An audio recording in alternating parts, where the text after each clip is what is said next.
Good morning, 5 o'clock. I'm Joan Jones with your top stories. Our forecast today calling for some scattered clouds. It'll be a very humid day. We'll have the possibility of isolated thunderstorms during the afternoon hours. The high today is 95 degrees. And Stefano tells us there is a heat advisory that begins at 10 o'clock this morning. The heat index will be 110 degrees. In the news, the U.S. and Iran exchanging attacks for a ninth consecutive night since a temporary ceasefire fell apart. The official confirms F-16s from Germany and F-35 fighters based in Britain are being sent to the region, joining some 50,000 U.S. troops already there. Iran not shying away from escalation, striking at U.S. bases and infrastructure in Kuwait, Jordan, and Bahrain, including a desalination plant, part of a system that supplies roughly 90% of Kuwait's drinking water. That's ABC's Hannah Battah. Now, the attacks come after 2 U.S. service members were killed and several others wounded in an Iranian attack on an airbase in Jordan, on a U.S. airbase in Jordan. Another service member is still missing this morning.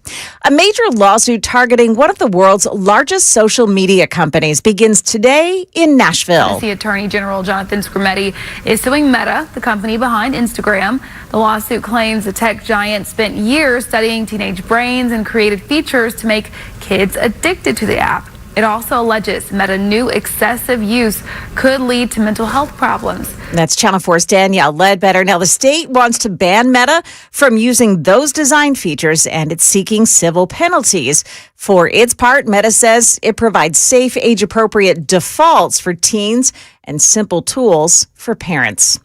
Market numbers brought to you by Beacon Capital Management, online at beaconcm.com. After significant losses Friday, stock futures are looking up at the start of a new trading week. The Dow went into the weekend with a 400-point hit, closing Friday at 52,146. The S&P fell 1%, the Nasdaq Composite 1.4%. With a return to open hostilities between the U.S. and Iran, global benchmark Brent crude oil is back up to $90 a barrel. Gas Buddy says regular unleaded gasoline is approaching $4 a gallon. AAA says it's already there. International trade tensions are threatening the profitability of U.S. distillers. The Trump administration wants changes to the trade agreement with Canada and Mexico, 2 major importers of Kentucky bourbon. And a story dating back nearly 3,000 years is thrilling 21st century moviegoers. Christopher Nolan's film adaptation of The Odyssey rang up over $264 million in ticket sales worldwide in its opening weekend. Jim Ryan, ABC News. And right now, stock futures are on the plus side with the Dow futures up 154 points. That's the latest news. Traffic next. I'm Joan Jones, WTN News.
There is some paving work going on westbound 24 between I-840 and Sam Ridley Parkway exit 66. Only one lane is open to traffic this morning. And in Madison, 65 northbound at Briley Parkway, there's a crash. The left lane is blocked. Traffic every 10 minutes every morning on Super Talk 99.7 WTN.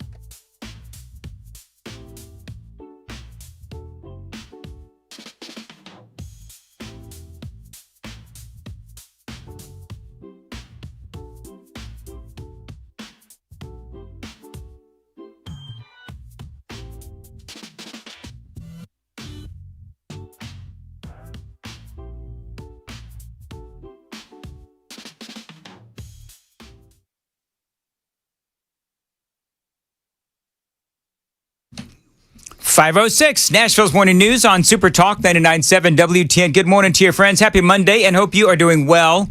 All right, so Joan, I want you to know that I'm not gonna give in to all the peer pressure of this radio show today. Okay, I'm not gonna do it. What kind of peer pressure are you under? Sam's already given me crap about going to the Monty Fritz thing tonight, and I'm not gonna go. It's gonna be too hot. I'm not endorsing any candidates. So this is what I've been going through, folks, just so you know.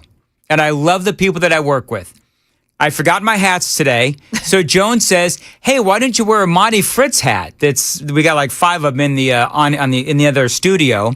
I said, "No, I'm not going to do that. I'm not endorsing any candidates." And then Sam says, "Hey, you going to the big Monty Fritz rally tonight?" No, I'm not going to the Monty Fritz rally tonight, but I guess everybody's excited about it. Sam, you going to go? I'm uncommitted. It's going to be like 110 degrees out. Is it outside? It's at the Lebanon Agricultural Center. Oh, so there's a lot of outside there, but it's probably in the big big room thing that they have there. I hear there's going to be food. Well, this is free food. I mean, if anything, you should just go for that. Isn't Chris? Chris is the MC. He's the MC. That's what I thought. Yeah. So Chris is going to be the MC, and there's going to be a lot of people going, and it sounds very exciting. And I'm telling you what, Monty Fritz came out with an incredible video. If you, over the last couple of days, I think, sometime over the weekend, it's like a 6.5-minute video of, why he should be the governor. And it's really, really well done. So good on you, Monty. Good video. And if you want to go see it, find Monty Fritz on X, and that is where you'll find it. I'm not going to the thing tonight. Chris is. He's going to be the MC. And there's a lot going on. John Rose is asking for, and I'll get into all of this later, but John Rose is going after Marsha Blackburn because she was investigated back in 2025 by the Senate Ethics Committee for possibility that she was using Senate staff out on the campaign trail. And so now John Rose, because Channel 5 did a whole investigation on that, John Rose is now asking for that in that report to be released, or for Senator Blackburn to release the findings, and we'll get into all of that as the program does continue to unfold. It is going to be really hot today, and so you said the temperature, the feels like temperature, Joan and Sam, is going to be like 113? Yeah, that's what Stefano had on his chart. At about 3 p.m. today, it's where we're going to peak on the heat index. So at 3 o'clock, so when Monty's thing comes along at 6 o'clock, it'll probably be 110, you think? Feels like 110? It's going to be hot. It's going to be very hot. And for a lot of Monty Fritz supporters, it'll be hot inside because Monty and Chris will be, talking about the campaign and all that kind of stuff. So if you want to go, it's going to be later on today at the, where is it again? The Lebanon Agriculture Center, I believe. Okay. So that's where they do the fair and all that, I think. So, yeah, I think so. Anyway, whatever. So it'll be a good time. It will be had by all. Joan, you going to go? Because you're a Fritz supporter, too. Well, so no. I mean, no. It's so far away from my house. Joan, if you loved Tennessee, you would go. Yeah. If you really were a Monty Fritz supporter, you're nothing but a fake Fritz supporter. I give it a lot of mouth, and I don't do anything about it. You're all words, no action, woman. Hey, look, some people have to be up, at 2 o'clock in the morning. Yeah. Mm-hmm. That's the reason I'm uncommitted. It's the timing for me. He's doing an event near me, I think next week. Monty is? Yeah, so okay. I may go check it out just, to see. I'd like to see how many people show up, and, just anecdotally, like, How is he being received? Do a lot of people come? Things like that. Oh, yeah. I mean, let me tell you something. Monty is doing really well. He's running a great campaign. The videos that he's putting out are outstanding. And, my 2 cents on the whole thing is, you folks know I'm undecided right now, and I don't endorse candidates, but I will say that he is running an outstanding campaign. And personally, I like Monty Fritz a lot. Now, the Iran war, we do have, unfortunately, some bad news. Over the weekend, we did have at least 2, probably 3 service members that were killed from Iranian missiles and Iranian drones. The president spoke about this over the weekend. This is part of what he had to say. Well, we feel very badly, but those great people, those great patriots are out there fighting that Iran cannot have a nuclear weapon. Iran has been very, very badly damaged. They've lost everything almost militarily. They've got very little left. They've got some missiles. They've got some drones. They've got some manufacturing ability, not much. We control the strait. They don't control anything. So we'll see what happens. But we hit them very hard again tonight. And we did that in honor of the probably 3. It's probably 3 as opposed to 2 great patriots. So that is the president talking about over the weekend, Iran struck one of our military bases in Jordan. So was some confusion. I don't think there's some confusion anymore.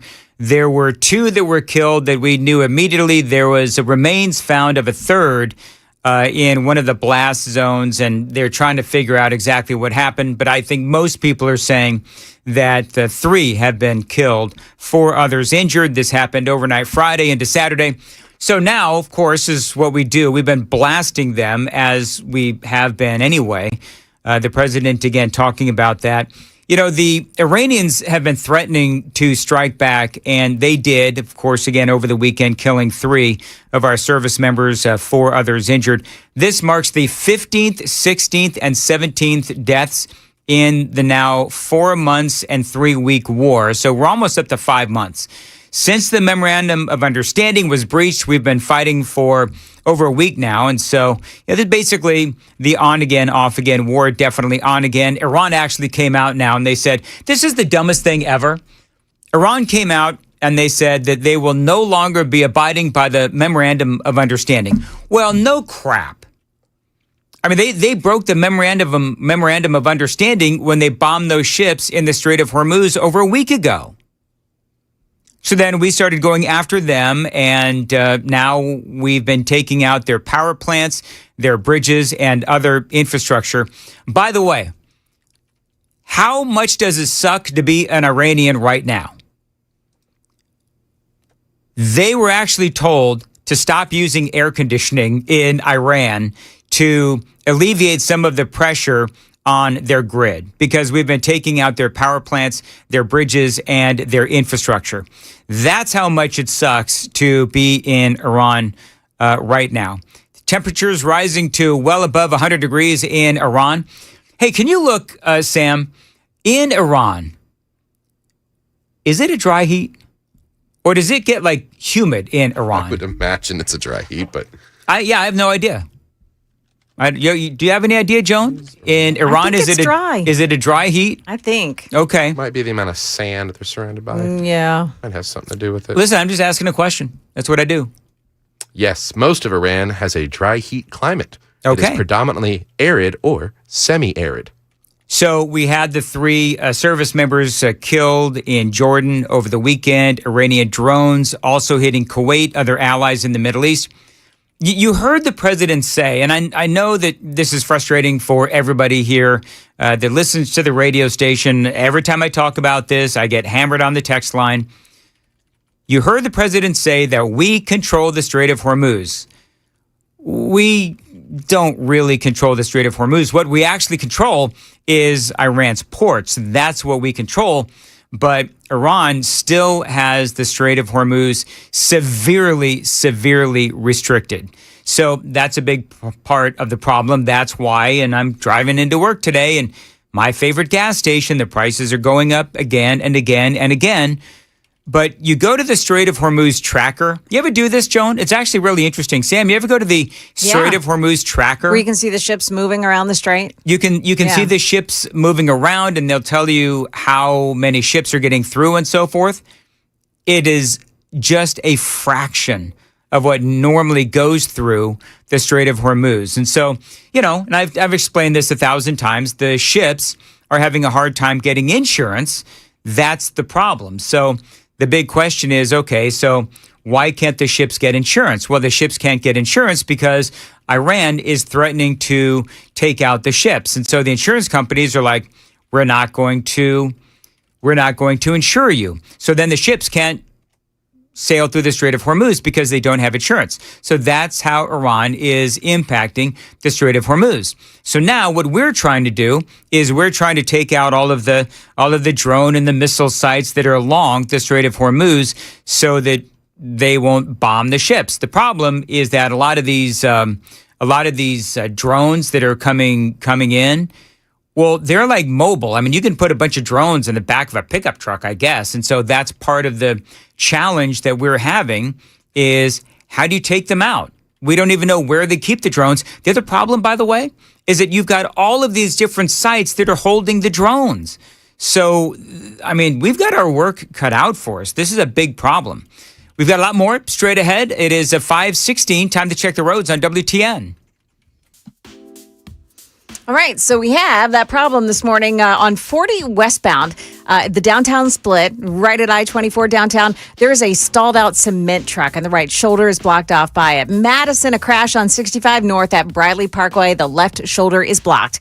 Traffic every 10 minutes every morning on Super Talk 99.7 WTN. Thank you, Joan. 5:17, Nashville's Morning News on Super Talk 99.7. Here's the other thing that's in the news today. China or Russia could be helping. And this is not really news. I mean, we've been talking about this, but China or Russia could have helped Iran in getting those missiles or those drones into Jordan and attacking the military base there. They're talking about how they may have gotten the coordinates from China. More than likely China. They're saying maybe China or Russia.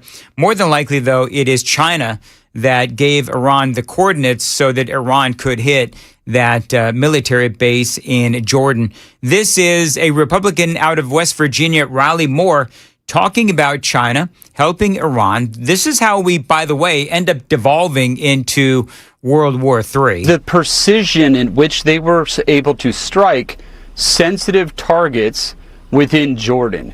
And the reporting is indicating that perhaps China or Russia was feeding them targeting information. Now, we need to get to the bottom of that, particularly if we're talking about China. China is our adversary. We need to make this very, very clear. This is one of the reasons last year I introduced a bill to eliminate all student visas for China. Why are we training and educating our enemies to then work to destroy us? We need to get to the bottom of this, but where do we go from here, though, is also looking at how we're going to work with those GCC partners in the region, because this could tip over, hopefully not, could tip over into a regional destabilizing conflict, which nobody wants that. But some of these folks in the region there really need to step up and think about their own interest in this as well. So he's right. And President Trump has been talking about that. He is correct about the situation with China. All those student visas. That's why when Trump, remember when he announced this? I mean, if I remember right, I don't remember if Sam was with the program, but I know that Joan and I were. And when Trump was talking about giving all of these student visas to Chinese students, it's like, why in the world would you do that? And it still makes absolutely no sense. There is zero reason why we should be educating them. And here's the deal, is that they spy, they steal our intellectual property, they clearly cannot be trusted, China. Don't forget, they're also, they send all those ingredients from fentanyl into Mexico, where it is where the pills are then assembled and smuggled across our southern border. China is involved in all of that stuff. So why in the world would we be helping China do anything? And also, by the way, don't forget, on Friday, we talked about China stealing the voter information of 220 million Americans. So this Republican out of West Virginia, Riley Moore, he's spot on. He's also talking about the GCC. What is the GCC? The Gulf Cooperation Council. 6 Gulf nations, Bahrain, Kuwait, Oman, Qatar, Saudi Arabia, and the UAE. And he's saying they use the Strait of Hormuz. They need to start helping. They will say, well, listen, you got yourself into this mess. But the reality is that Iran has been a stain on the Middle East for years and years and years. And they've been funding terrorism, everybody knows.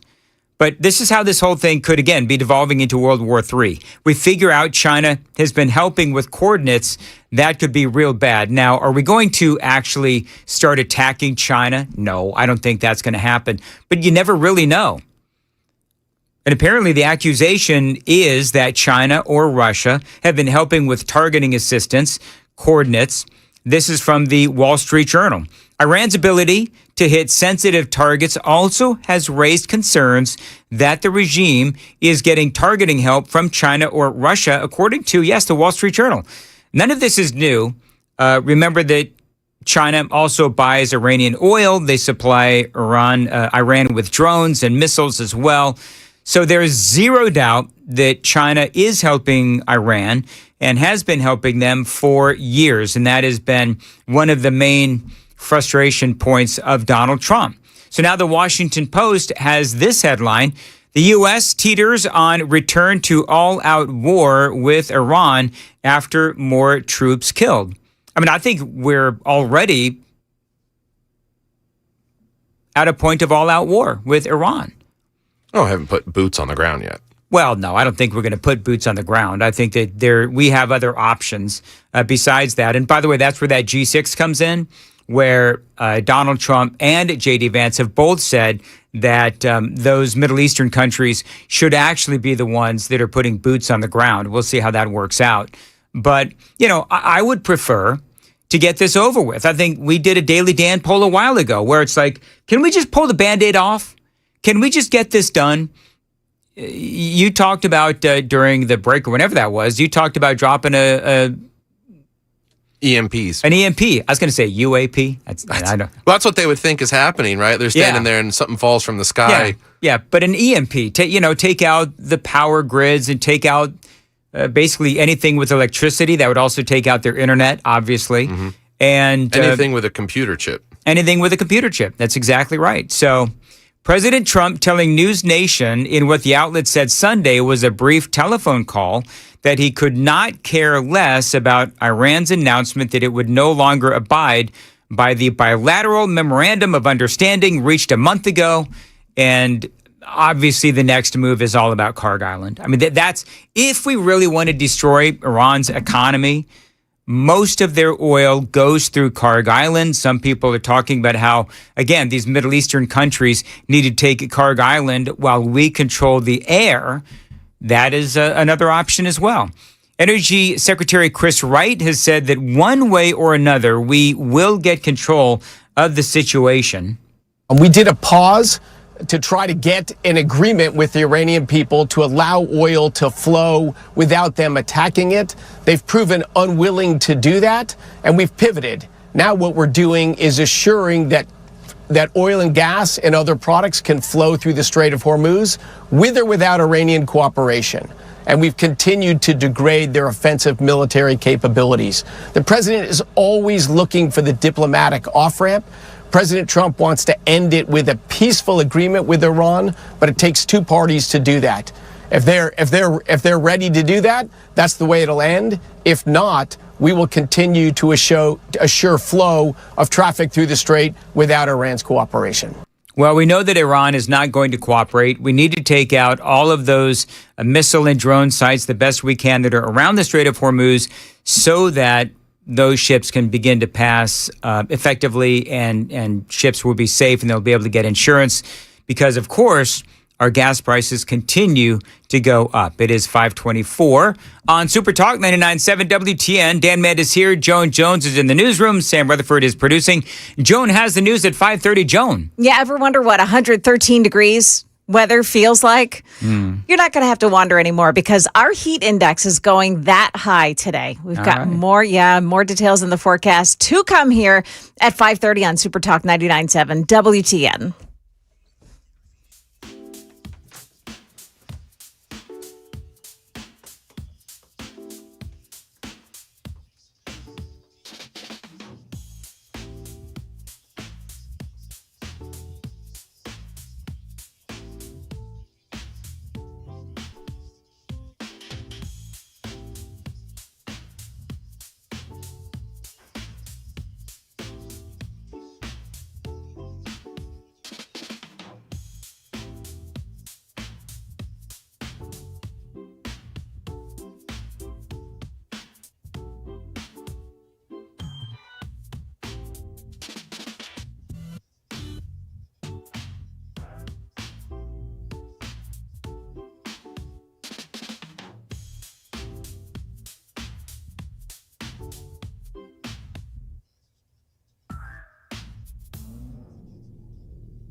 Good morning. It is 5:30, and I'm Joan Jones with your top stories. Our forecast today calls for scattered clouds, very humid. We have the possibility of an isolated thunderstorm this afternoon. Now, Stefano says the high is 95 degrees, but there is a heat advisory that begins at 10 o'clock this morning. The heat index will go to 110 degrees or more today and tomorrow. And then we'll have a thunderstorm that moves through tomorrow night, and things will get better for Wednesday on through the weekend.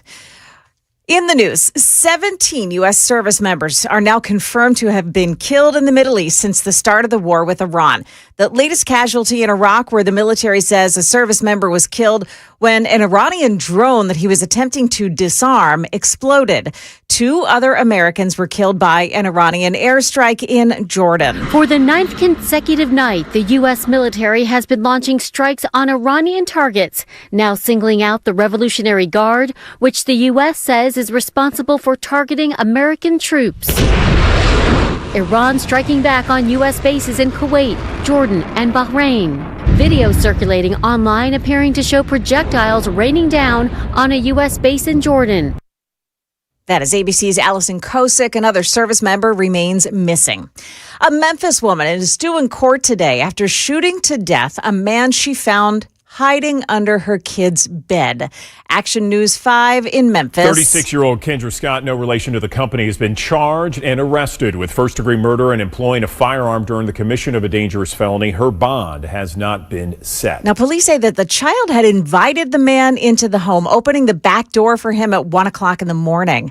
The man was on the front porch when the mother shot him in the back of the head.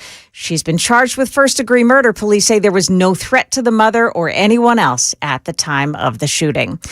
And one more, the FDA says, whoops, that was a false positive that it got when it tested a lettuce sample from Taylor Farms in Mexico for cyclospora, causing that explosive diarrhea outbreak across the country. Now there is no cause, and more people are falling ill from cyclosporiasis. That's the latest news. Traffic is next. I'm Joan Jones, WTN News.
In Ashland City, it's a crash on Ashland City Highway. The northbound lanes past Harper Lane. The left lane is blocked off by a traffic every 10 minutes every morning on Super Talk 99.7 WTN.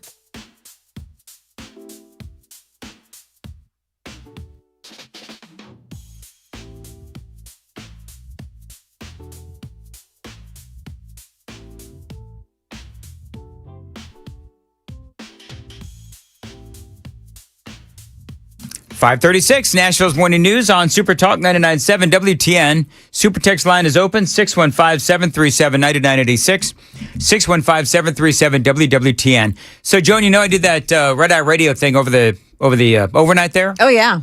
I had two amazing experiences overnight. And usually, you know, to be honest with you, like these, I enjoy doing them.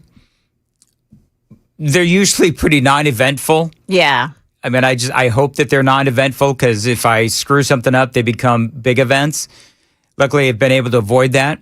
But number one, I got an email from a guy listening from Melbourne, not Melbourne, Florida, but Melbourne, Australia. Whoa. Yeah, it was cool. So that was number one. Number two, I was doing that Memphis story about the one restaurant where they wouldn't serve the National Guard. Oh, yeah. People, right? And Turn then 4 away. Mm-hmm. Yeah, and then the Hadley's restaurant said, you know what? We're going to give you half off your lunch, National Guard. If you want to come over here, this Jack A, he's not going to feed you. We will, and we'll give you a discount, right? The restaurant is named Hadley's. One of the owners of Hadley's was listening. Oh. So, yeah, that's the crazy thing. So I get on the text line, I get a text from one of the owners of Hadley's, and I was talking about his restaurant, and I, of course, being the host that I am, said, hey, why don't you come on my Nashville show? So I'm hoping he'll come on today. Oh, that'd be great. And the problem is apparently he's got like pneumonia. Poor guy. Well, I don't know if he's been eating Taco Bell. That'd be a pretty funny joke, actually. I can start out with that. But you don't get pneumonia from eating Taco Bell. You never know. You get... I mean, Taco Bell's pretty bad. You get... What do you get, Joan? Diarrhea. Explosive diarrhea, that's right. You say a little louder for the people in the back, Joan. No, thanks, Sam. Anyway, I said it right enough. Along. So that's very cool. So yeah. I'm excited. I hope that he is able to come on the show. But it is time for Joan's World. All right, so, Joan, you've got a bunch of great stories here. Let's get right to them. Yeah, did you want to decide which one goes first? You want to do the woman that decided that she hated Donald Trump so much. She moved to South Korea. Got a job. Like, she moved her whole life there. She went to South Korea because that's where she was going to land a better life, better job. I wonder what it's like to live in South Korea. Yeah. Well, she didn't seem to like it so much. No, listen, this is 4 days later. Go ahead. All right, here we go. Come with me to leave Korea after 1 week because after 4 days of working, I did not like it. And I quit and left the same day. Here we go. All right, bye-bye. Back to the U.S. So, one of the comments on the post, you read the comments underneath. Yeah. Said, South Korea is more culturally conservative than the U.S. No one probably told her that in Korean and Japanese work environments that you're expected to stay until your boss leaves. There's no overtime, and they don't care about your feelings. Hey, Sam, look up what is it like to be an expat in South Korea. So what it is like to be an American living in South Korea. I would be curious to know what that's like. Because it can't be good. You think the food is good in South Korea? No. By the way, you know what we always say for people listening on the radio? What is one of the telltale signs of an idiot? Stupid glasses. Oh yeah, she's got her glasses are like huge. Yeah. It's like, honey, your glasses are too big for your face. She's got a pretty face. Like, why would you want to hide behind all of that? I don't get it. I don't know, but you know what? And she's probably single too. She probably couldn't find a good man out there in South Korea. That could be. Could be it You're too. also not finding a good cheesesteak or a pizza. You know what I'm saying? No. Yeah. And yeah, about the socially conservative part. Yeah. That would not surprise me. Yeah, like Joan said, so the culture shock and the cons to living there. Language barrier, English isn't as widespread, especially when you're outside the tourist areas. Smaller apartments, different food. Work culture is, there's a significant hierarchy with long hours in some jobs. Social dynamics, some notice that there's a hierarchy, some subtle discrimination. Apparently conservatism is one of those. Okay. I wonder what made her think that South Korea was the place to go. Okay, can I ask this question? So why would you not move to like something a little closer to America, like Europe, Canada. although that is heavily Islamicized now, so she probably maybe didn't want to go there. Did you see France is now the most violent country in Europe? France is? Yeah. That doesn't surprise me. No. With all the Muslims. So I didn't see that, but okay, thank you there, Sam. So anyway, she decided, see, I would move to like Greece. If I was going to be like, all right, I can't take it. Yeah. Hold on. What? It's kind of like a tip of the hat for you. What do you mean? It's where your family's from. Well, yeah, but I don't know. Or tip of the no hat, since you don't have a hat today. Anyway, Just so I would absolutely move to Greece, and I don't know if I have any family left there, but I would never leave America.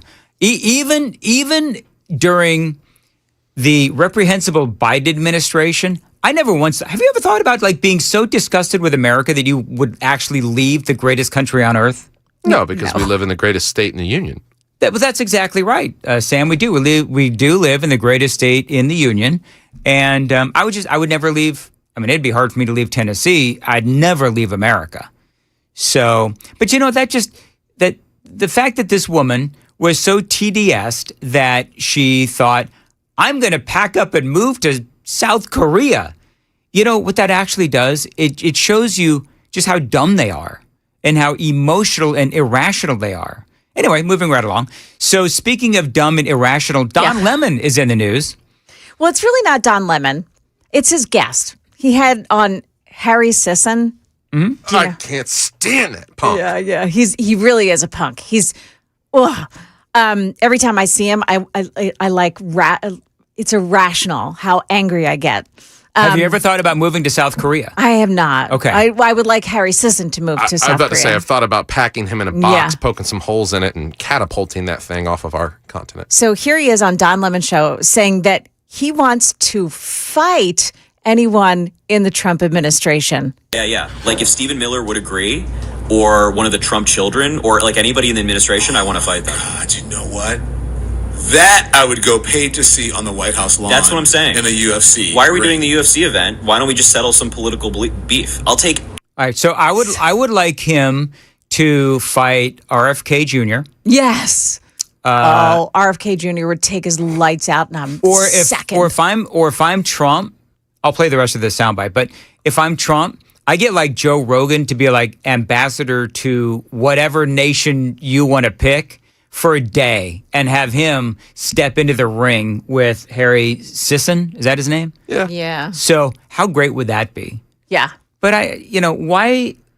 First of all, this guy, I don't know, man. He's like pasty white, and he doesn't exactly. Not that I do. He's got this baby face. He hasn't finished puberty. But not that I ooze testosterone or masculinity. But come on. Yeah. Anybody in the White, I boxed for 4 years, and if they want to, I get back into training camp, get in the best shape of my life, and go fight one of them. All right. This guy that made the video is like, please, Donald Trump, hire me. You can pay me $1 a day, and I'll give it back to the administration. He says, I'll be your. What does he say? I'm your man. I'm your Huckleberry. Send me in. I'll fight Tombstone. this kid. That's like I said. Hire somebody for a day. Which, by the way, apparently Harry Sissons claims to be 5'10", but IMBD lists him around 5'7" and 3/4. Little guy. Little guy. You know what? To guys like Harry Sisson, size matters. What? Anyway, so I think we did this once before. Didn't we do this one time, Sam? We should do like a write-in on the super text line. What liberal moron would you like to see their butt kicked? Like you only get one. So there's like Harry Sisson, there's Don Lemon. Yeah. I don't want to talk. I'm not one to ever talk about violence against women, but I'm going to be honest. I don't really see Rosie O'Donnell as a woman. So maybe her. She's more of like an iceberg. Like if a ship hit her, it would sink it. Anyway, but I don't want to be seen as like trying to condone violence. So I would never say that. Joy Behar. I'd like her to have her butt kicked. So there'd be a lot of plastic flying after that. Here's the funny thing. I realize that I'm opening myself up to immense criticism, so I'm kind of trying to dance my way out of this. What didn't he say for charity in the clip or something? Joan comes in hot and heavy with Joy Behar. She's the one that needs to get her butt kicked. Okay. Well, I would totally watch a Joan Jones, Joy Behar charity match. Do you know what?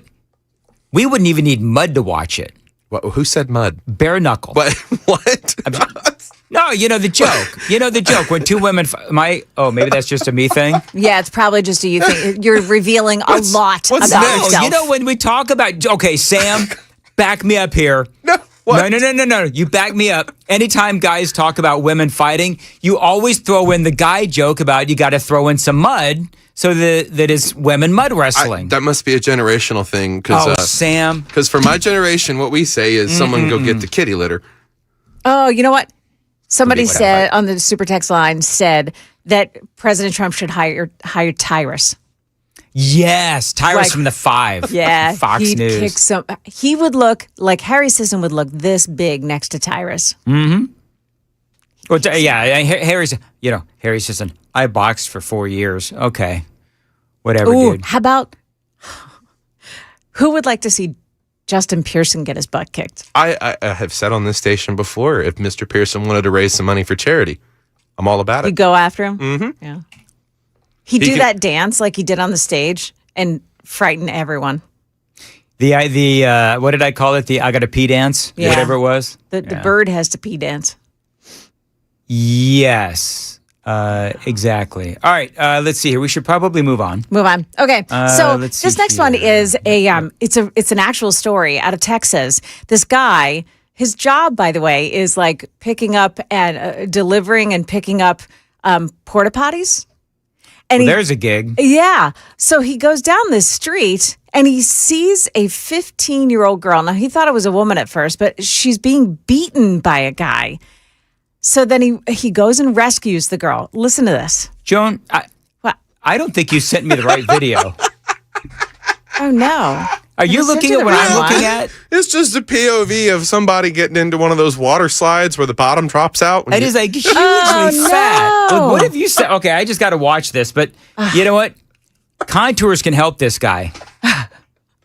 I'm just saying.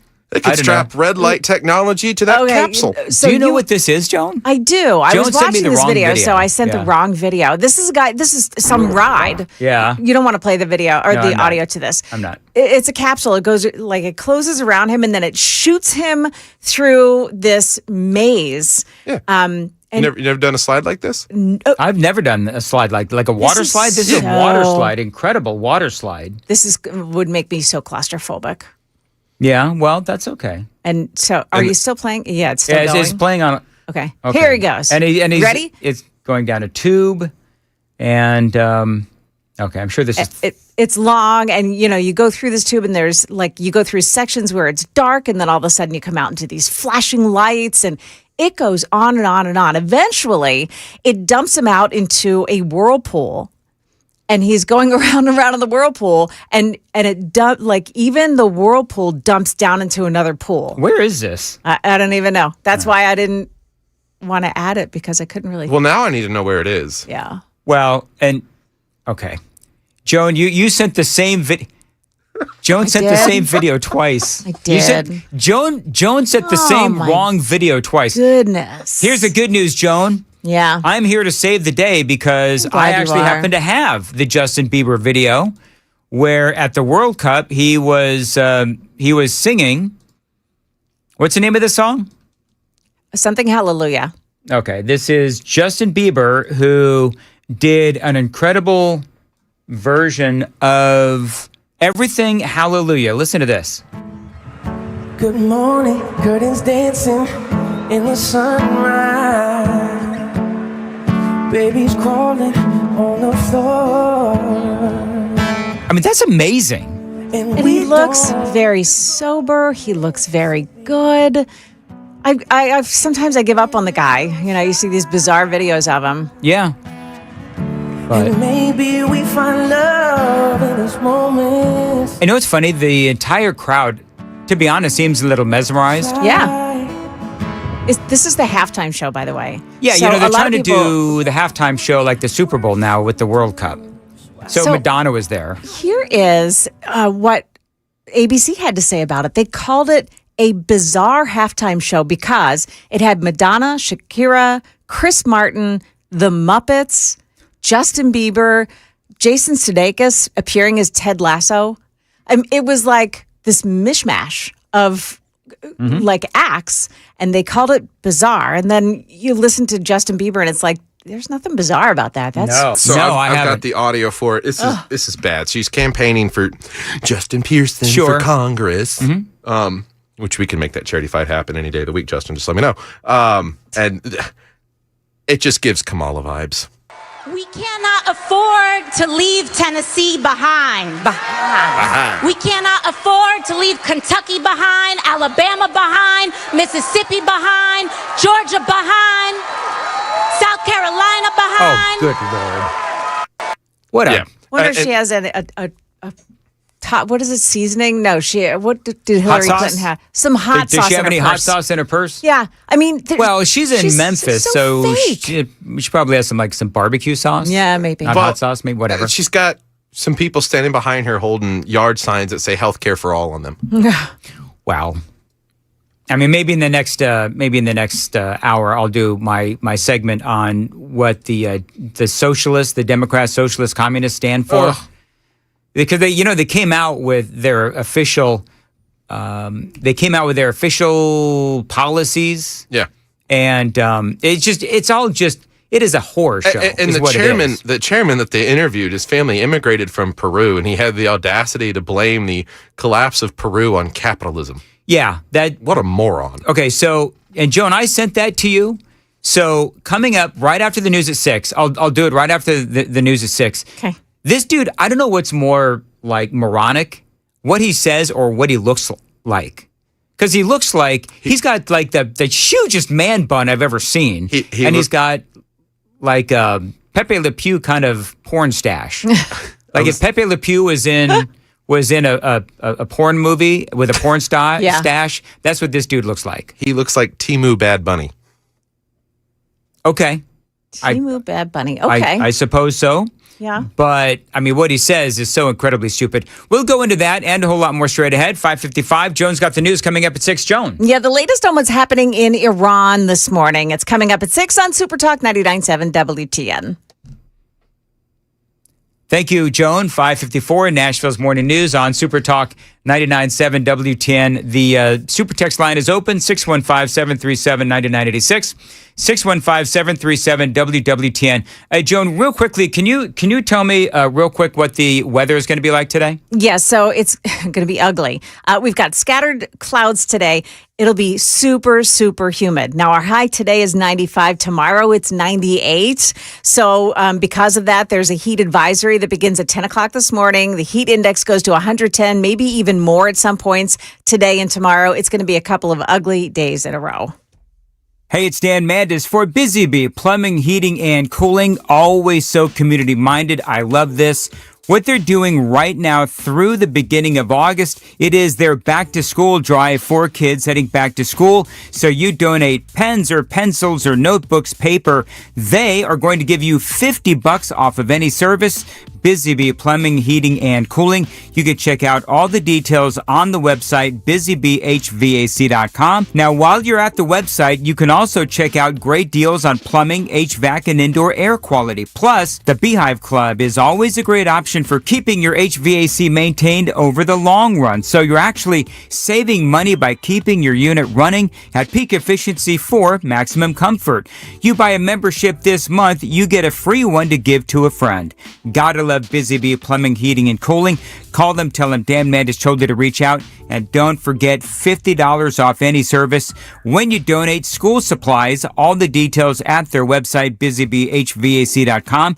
You can call them 615-246-5009, 615-246-5009.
.559 Super Talk 99.7 WTN. Joan, we had a great event on Saturday. We did? Well, Matt and I did. Oh. We're out of Contours, met a whole bunch of folks. Now, I didn't realize that Matt said, hey, come on out on his show. He said, come on out and like touch Dan's head. Oh my gosh. Why does he do that? To annoy you. You know, it's like it's like the Muslims. They have, what do they call it when they is it a fatwa? They like try to go after people. That's one of the many ways to define. So that's like Matt's version of a fatwa. Get Mandis, show up and touch his head. And people actually did it, Joan. Did you let them touch your head? I mean, you have the choice of not letting them. Here's the deal. If somebody is brave enough to touch my greasy A head, then that's on them. If that's what they would do, knock themselves out. I wonder if any wishes came true. Well, my wish not to be touched on the head certainly did not come true. Anyway, had a great time though at Contours, and it's always great to meet people who listen to the show. So many people said, "Where's Joan? Where's Joan?" Aww. Everybody loves Joan. It's like, I know she's not here, but you know what? You are loved. Ah, that's nice. Oddly enough, nobody asked about you, Sam. Totally kidding. All right, it is 6 o'clock. Super Talk 99.7 WTN.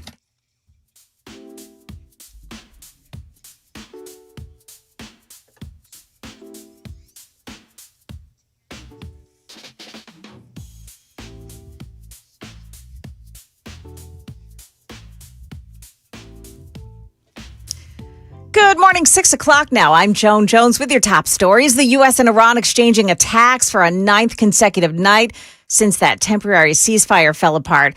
There's no word on where talks are right now, but ABC's Hannah Battah has the latest. As many as 3 Americans were killed over the weekend after Iran targeted a U.S. base in Jordan. Video online appears to show projectiles and an explosion at that base. President Trump last night commented on the attack. We hit them very hard again tonight. And we did that in honor of the probably three as opposed to two great patriots. 2 were confirmed dead, and human remains found. Could be a third listed as missing. In other news of the day, Andrew and Tristan Tate, known online as the Tate brothers, were arrested Saturday night in Miami. British prosecutors brought new charges of rape and sex trafficking against those controversial influencers. British police say that there are 7 alleged victims in the UK making these accusations of rape, abuse, assault, human trafficking. We have not spoken to these new women in these new charges that the UK has brought. But what's interesting is that British police, it appears, have gone back and looked into possible accusations against the Tates, dating back, they say, from 2010 to 2017. That's ABC's Patrick Reevell reporting. And baby makes 4. Vice President J.D. Vance announcing on Sunday that Second Lady Usha Vance has given birth to their 4th child. His name is Alec Neil Vance. In their announcement, they said Usha and the baby are happy and healthy. She had the baby at Walter Reed National Military Medical Center. They also said that the kids, the other 3, were very happy to meet their little brother. JD and Usha share 3 other children, Ewan, Vivek, and Maribel. So now they're adding Alec. Very cool. Market Numbers brought to you by Beacon Capital Management, online at beaconcm.com. After significant losses Friday, stock futures are looking up at the start of a new trading week. The Dow went into the weekend with a 400-point hit, closing Friday at 52,146. The S&P fell 1%, the Nasdaq Composite 1.4%. With a return to open hostilities between the U.S. and Iran, global benchmark Brent crude oil is back up to $90 a barrel. Gas Buddy says regular unleaded gasoline is approaching $4 a gallon. AAA says it's already there. And stock futures this morning are looking pretty good. The Dow futures are plus 117, NASDAQ futures gaining 191, S&P futures are up 24. That's the latest news. We've got your traffic and weather ahead. I'm Joan Jones, WTN News. Thank you, Joan. 6:03 Nashville's Morning News, Window Nation. Now listen, if you're thinking about replacing your AC, you need to check out your windows first, because drafty windows force your AC to work overtime. New windows from Window Nation help keep your home comfortable and reduces the strain on your HVAC. Now, the pros at Window Nation, they can help you get new energy-efficient windows at a great price, courtesy of Window Nation. You could get 50% off all window styles. You could also get 0 down payment and no payments or interest for 2 years. It's part of the greatness of Window Nation. I've got 4 Window Nation windows in my home. They've got an A+ rating from the Better Business Bureau, 96% customer satisfaction rating, and over 45,000 5-star reviews. Don't forget that great deal, windownation.com. 50% off all window styles and 0 money down. No payments or interest for 2 years. Tell them Dan Mandis told you to reach out, windownation.com, windownation.com.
All right, so we have an accident in Belshire, 24 eastbound side before Briley Parkway North. That's exit 43. In fact, that is a stalled out bus. It's on the right shoulder, and it's attracting a lot of attention. The traffic around it very slow this morning. Things on 24 look okay so far this morning. Traffic every 10 minutes every morning on Super Talk 99.7 WTN.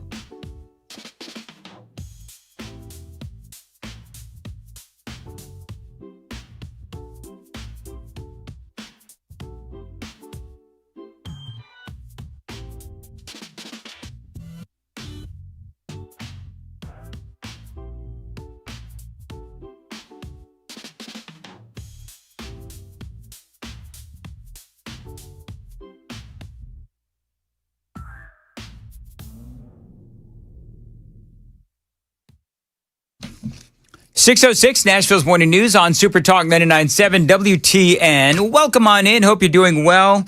We've got scattered clouds and a very humid today, possible isolated thunderstorms. Heat index of 113. It is going to be very, very hot today. So there's a lot of news to talk about. Let's get right to it. So everybody knows what is going on with the Democrat Party. They're turning into obviously communist, socialists.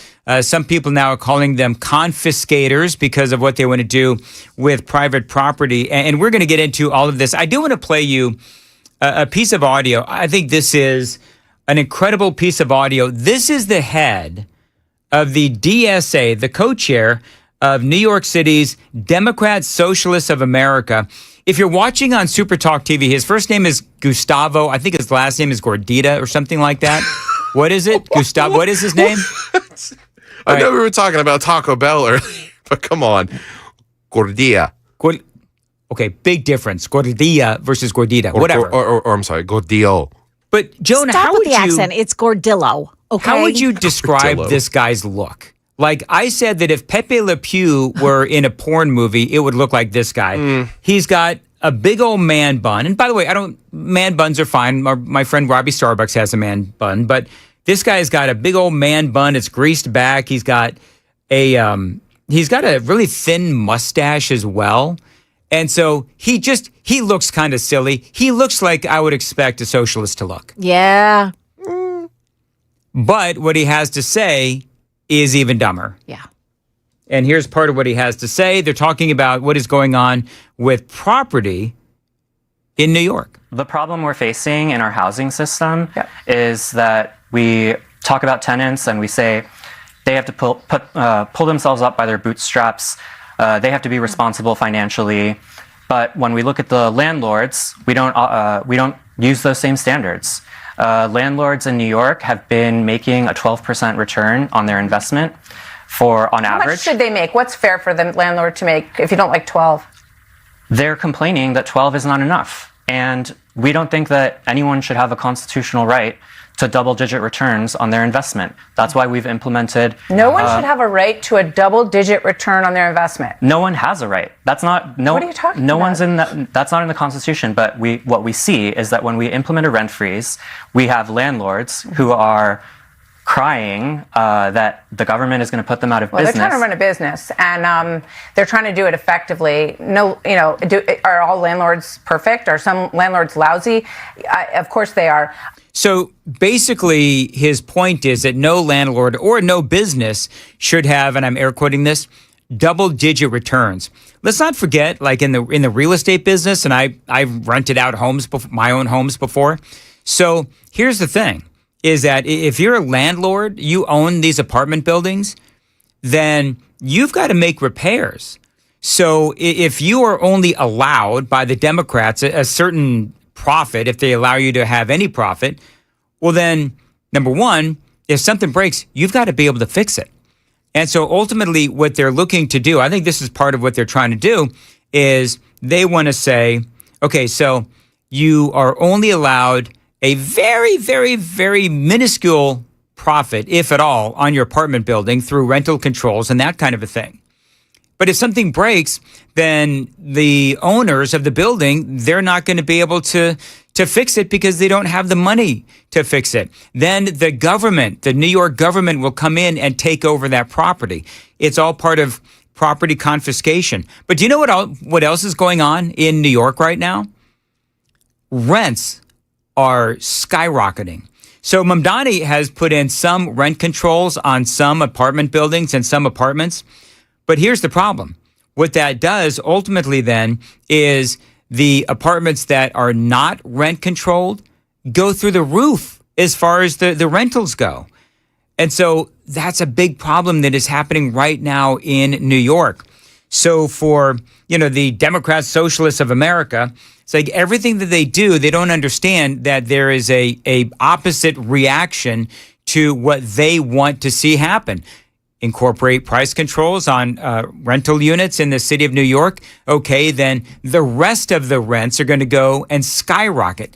They don't understand that all the things that they want to do, they are destructive Bill Maher, I don't know if you saw this, but Bill Maher is out there now saying he was on with Joan, your favorite, Jonathan Karl. I know. I saw this. Over the weekend. Yeah. And here is what he said. This is Jonathan Karl and Bill Maher.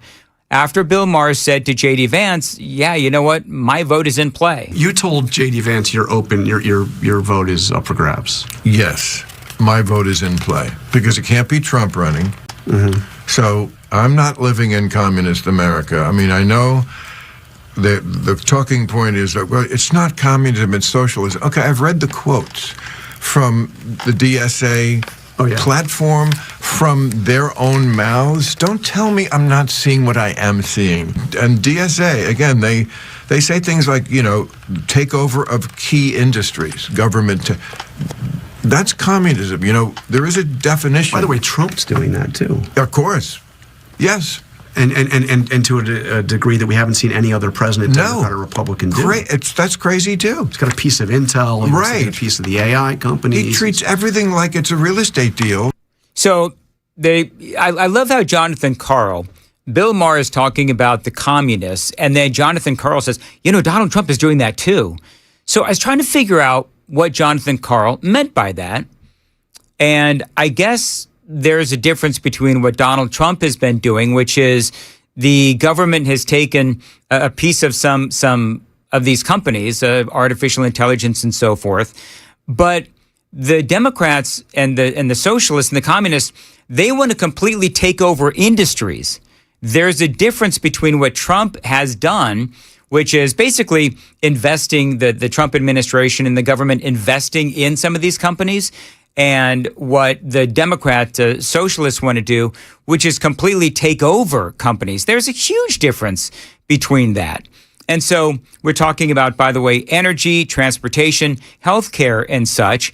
So Trump has never said anything like he wants to take over complete industries, and there shouldn't be any profit made in any of these industries.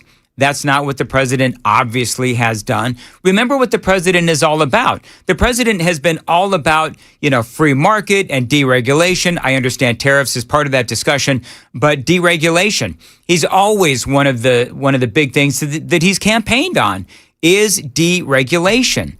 And that's everything that the Democrats want to do is regulate and strangle these industries so that they don't get any profit whatsoever. So that's part of what they're doing. And I don't know if Jonathan Karl, if they're taking some liberties on interpreting what Donald Trump has said in the past, but he's always been about private industry. He's always been about capitalism.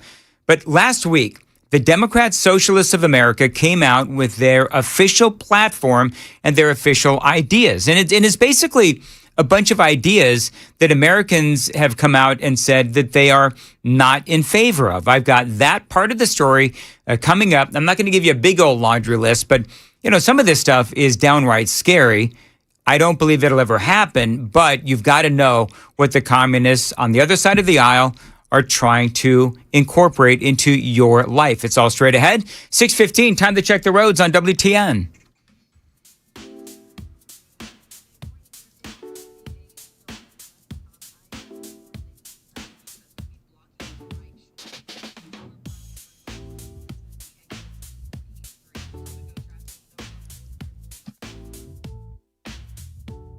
All right, as far as your weather goes, scattered clouds today, very humid, possible thunderstorms as well.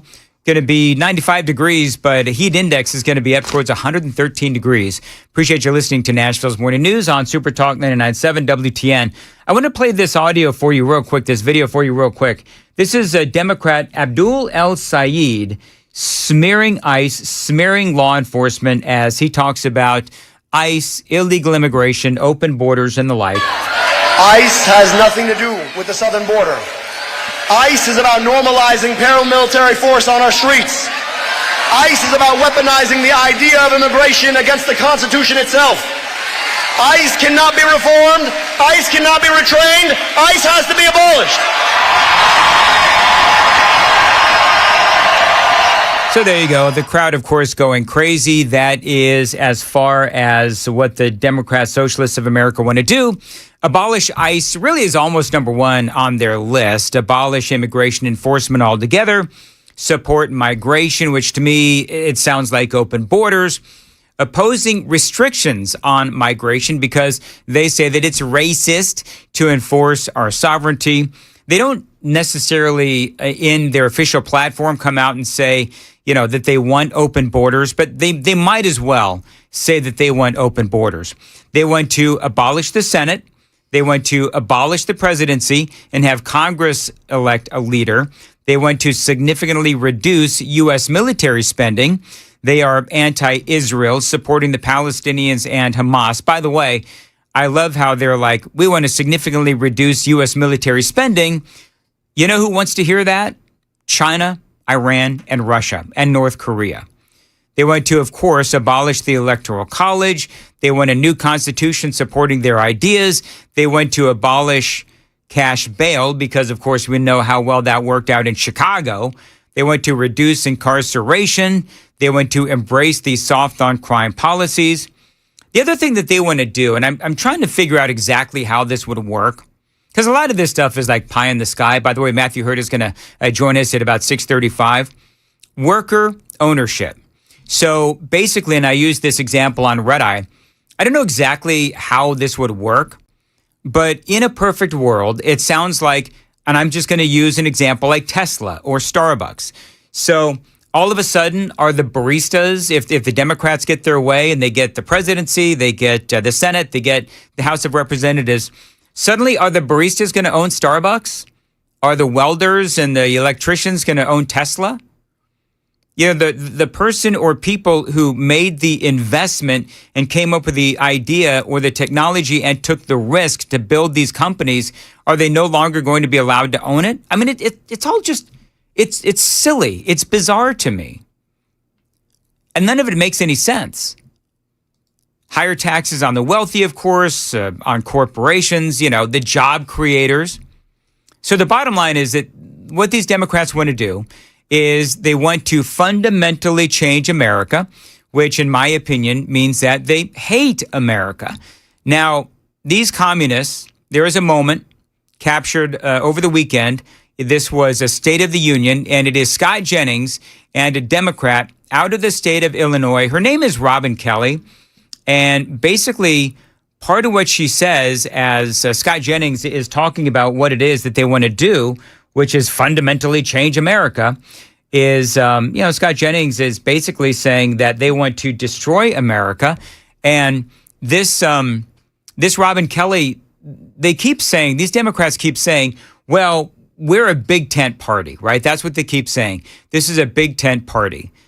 Bottom line is that the Democrat Party is being taken over by this mind virus of communism. In the Democratic Party, I don't think the Democratic Party leadership understands. They've already been overwhelmed, and it's just a matter of time before these views become the mainstream platform, and that's what they're going to end up running on in 2028 as well. I think we do understand. We talk about it all the time in the Democratic caucus. We know we're a big tent caucus, and that we're not all going to agree, but the one thing we agree on, we know we have to win. So there you go. So they're making it seem like they don't agree with what these communists say, but ultimately they want to win. So in other words, what she is saying, the way that I interpret that is saying, is that, well, we don't really care about what it is that they're saying. We just want to win, which tells me that they're okay with the communist viewpoint and those policies infecting and ultimately taking over their party, which is really what's happening. I think the Democrats right now, they clearly have got to assume that Zoran Mamdani is their leader now. It's not Hakeem Jeffries or, anybody else in power in the House of Representatives or the Senate. It is Zoran Mamdani. And, they see these communists coming at them, like a train going 1,000 miles an hour. They are doing nothing to stop it. So now the question is, as this woman with the stupid glasses, because of course the rule of Nashville's Morning News when it comes to Democrats is if they've got stupid glasses, then they're clearly the communists. And so part of this discussion has to be, okay, so when she says all we want to do is win, or the most important thing is that we need to win, will the communists ultimately help them win, or will it help the Republicans win? I think that's one of the big questions. John Fetterman, by the way, real quickly, let me play this. He's talking about flipping parties. And I'm assuming, he's going to go to be an independent. I said overnight on Red Eye, maybe he's going to go be a Republican. I don't think that's going to happen, but the Republican Party is most certainly embracing him. But one of the things that he says is the communists, they want nothing to do with Israel. They want to essentially destroy Israel. And Fetterman says, yeah, I can't do that. And if that becomes the Democratic platform, that we will now ever vote for any aid and we'll turn our back on Israel, then that makes me to make that decision as really what a Democrat should stand for, or being a part of my party for me. Now, Jake, I've said this, that if I change my party spontaneously right now, my views and my votes aren't going to change. It's really more of a statement and if you look at the kind of people that are winning our primaries, their centerpieces of their campaign is anti-Israel kinds of rhetoric, whether it's in my state or it's whether in New York City and what's happening in Colorado now too. If you believe the Democratic Party's future is rooted in describing Israel as apartheid state or genocidal and they don't deserve to have our support, that forces me to say, is this really make sense for me as a Democrat with these views are continue to actually intensify? All right, so there you go. John Fetterman, more than likely becoming a Democrat. I don't know, would we welcome him in the Republican Party, Joan? Pretty sure I would. He wants to become perhaps an independent, leave the Democrat Party. We'll have to wait and see what happens with John Fetterman. 6:23 on Super Talk 99.7. Joan's got the news coming up at 6:30. Joan. Yeah, there is a woman who is now under arrest for what she did as she waited in line for her order at a Bojangles locally. That story is coming up at 6:30 on Super Talk 99.7 WTN.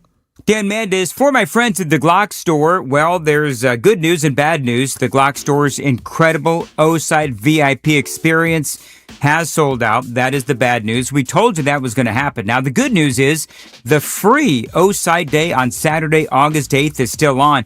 It is getting more amazing by the day. Now, you'll get free hands-on range time, great O-Side giveaways, and exclusive indoor discounts, food trucks, and a whole lot more. Remember, this is on Saturday, August 8th. The reviews, by the way, on these O-Side optics have been absolutely amazing. You can check them out for yourself, again, on Saturday, August 8th. It all begins at 9 a.m. It's going to go till 6, so save the date.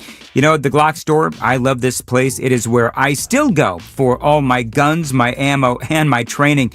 Check them out today, glockstore.com, shoot270.com. The Glock store, telling Dan Cholder to reach out. Minutes from the airport and worth the drive from anywhere.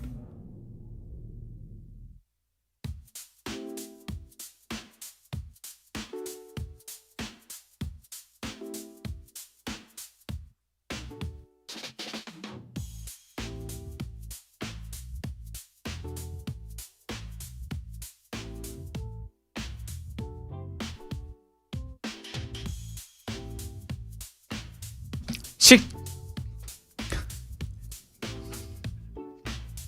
6:25, Nashville's Morning News on Super Talk 99.7. Dan Mandis here. So many people, maybe even you, are living with cataracts, and you don't even realize how much it is affecting or impacting your everyday life. Now, the good news is the fix is quick. It all starts with a personalized consultation with Dr. Horn at Vision for Life. If you've been dealing with blurry or cloudy vision, glare, maybe halos around lights, colors that just don't seem as bright as they used to, these are all signs of cataracts. Now, for a lot of people, driving becomes difficult, even dangerous, especially at night.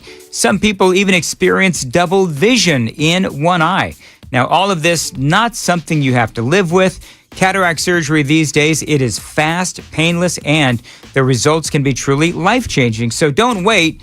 Call them today at 615-436-2020, 615-436-2020. Dr. Horn and the Vision Pros at Vision for Life. Call them to schedule your cataract evaluation.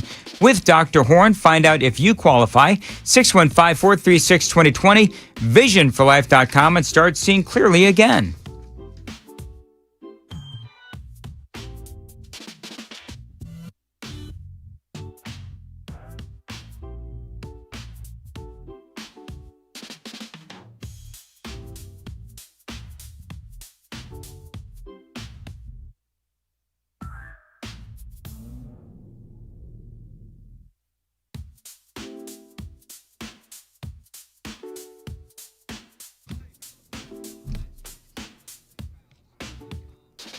.627, Nashville's Morning News on Super Talk 99.7. Of course, we've had a lot of rain. Might get some today as well. Seems like a never-ending amount of rainfall these days. Now, with all of this rain, you could end up with water in your crawl space or your basement. That moisture could be an indication that you have waterproofing issues. And it also means that you need to call my friends at USS United Structural Systems. This is the company in Middle Tennessee for all things, not only waterproofing, but also foundation repair and concrete leveling. Now, if something does go wrong with your home, you really do need to get it fixed right away. And if you need some financing help, USS is there with 3 different options for you. You can get, going through United Structural Systems, a 10% discount if you pay in full.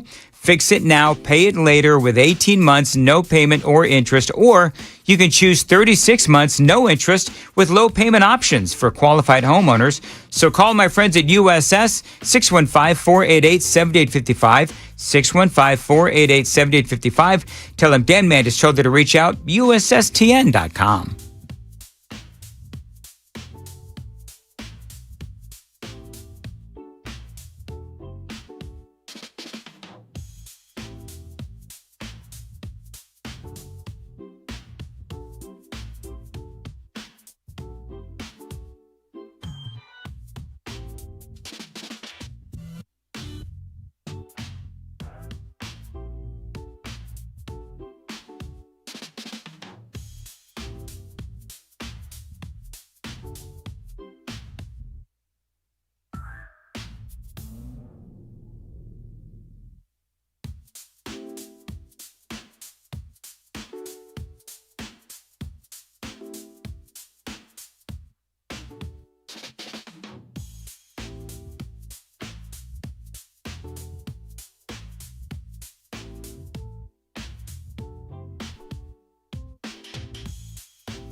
Good morning, 6:30. I'm Joan Jones with your top stories. We've got your forecast and traffic coming up in 5. We're learning that F-16 fighter jets from the North American Aerospace Defense Command, or NORAD, have intercepted aircraft entering restricted airspace over New Jersey 10 times yesterday alone. Now, those planes were flying in restricted airspace over Bedminster. That's where President Trump owns a golf course and a home, and also over East Rutherford. That's where the World Cup finals were being played, and President Trump was in attendance. A woman is under arrest for what she did when she waited in line for her order at the Bojangles in Lebanon. Here's Channel 4's Danielle Ledbetter. Investigators say the 25-year-old woman got impatient. She stuck a gun out the window and even pointed it at the car behind her. Customers immediately called 911. Now, the woman whose identity is being shielded told police she's a prison supervisor in Trousdale County. She's facing a long list of charges. There's a new twist in the massive lettuce recall amid the nationwide cyclosporiasis outbreak. The FDA now says the one sample of Taylor Farms lettuce that had tested positive for the parasite was a false positive, but the recall is still on. Taylor Farms is pulling dozens of products sourced from central Mexico and distributed across 27 states, including bagged lettuce sold at Walmart under the Market Side brand. Health officials have already linked more than 1,600 illnesses to shredded iceberg lettuce served at Taco Bell locations in 5 states. That's ABC's Hannah Battah. That's the latest news. We've got traffic and weather next. I'm Joan Jones, WTN News. Thank you, Joan. 632, Nashville's Morning News on Super Talk 99.7. Why should you go to Brentwood Jewelry for all your jewelry needs? Well, why not? They are, simply put, the best jewelry store in Middle Tennessee. Now, they've got incredible selections of watches for both men and women for any budget, and great selections of Rolexes, both new and used. If pocket knives are your thing, they do feature the William Henry collection. And if you're getting engaged, Brentwood Jewelry, they've got everything from wedding bands to semi-mount engagement rings and a whole lot more. I've got a whole bunch of jewelry from Brentwood Jewelry over the years. I love this company. Guys, if you are looking for something for that special lady in your life, they do feature amazing bracelets and earrings and necklaces and a whole lot more. And again, all at great prices and terrific selection and outstanding customer service. Now at Brentwood Jewelry, they love America, just like we do here at WTN. You walk in, there's flags all over the place. You might even hear WTN playing on the radio. Got to tell you, I really like Brentwood Jewelry. 7012 Church Street East, located in the heart of Brentwood, just off Franklin Road. Be sure and tell them Dan Mandis told you to reach out. Brentwood Jewelry, exceptional styles, exceptional deals every day for over 50 years. BrentwoodJewelry.com.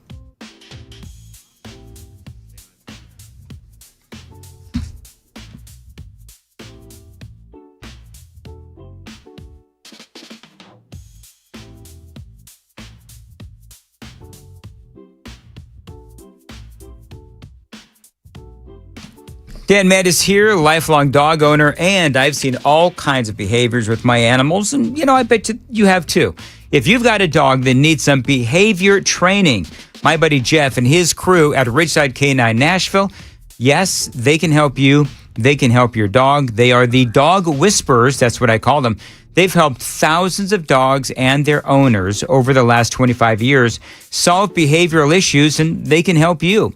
So if your dog has aggression issues, potty problems, anxiety, maybe some basic obedience issues, yeah, they can help you help your precious pup with just about anything. Now, one of the things that I love about Ridgeside K9 Nashville, they do believe that owner education is just as important as dog training, and long-term success with your dog begins with you and Ridgeside K9 Nashville. They've got a lifetime support guarantee. They are there for you 24/7. So check them out today. Ridgeside K9 Nashville, rsk9nash.com. The letter K, the number 9. This is online. Their website, rsk9nash.com. Ridgeside K9 Nashville, veteran-owned, proven results, and guaranteed for life.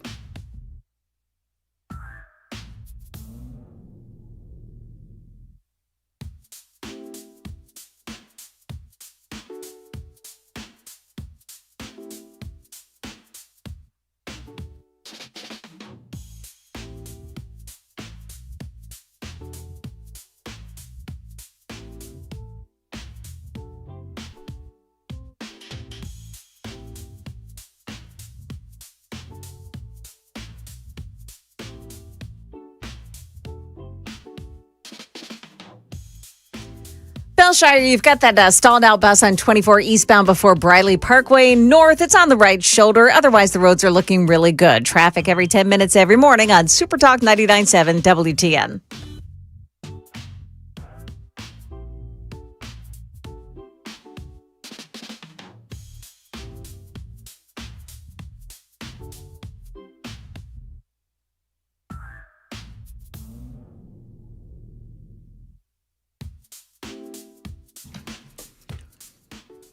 .635 Nashville's Morning News on Super Talk 99.7 WTN. Good morning to your friends. Hope you are doing well, and welcome on in to a Monday, July 20th.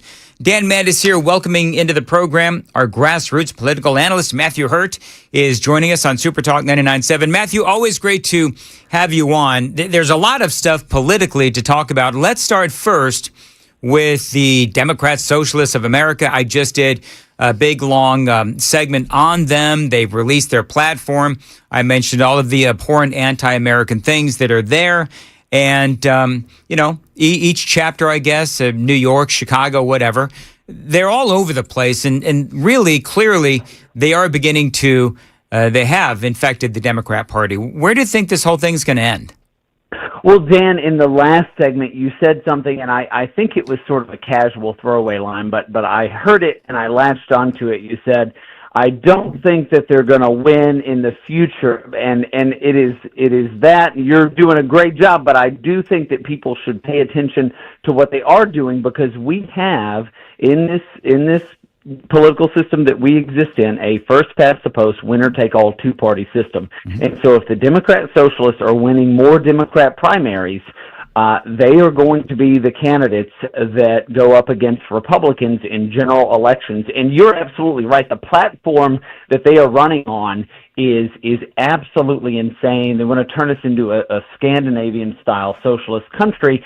And so it is important. The thing that is most important here is where young people get these ideas. Young people who are politically involved are ideological.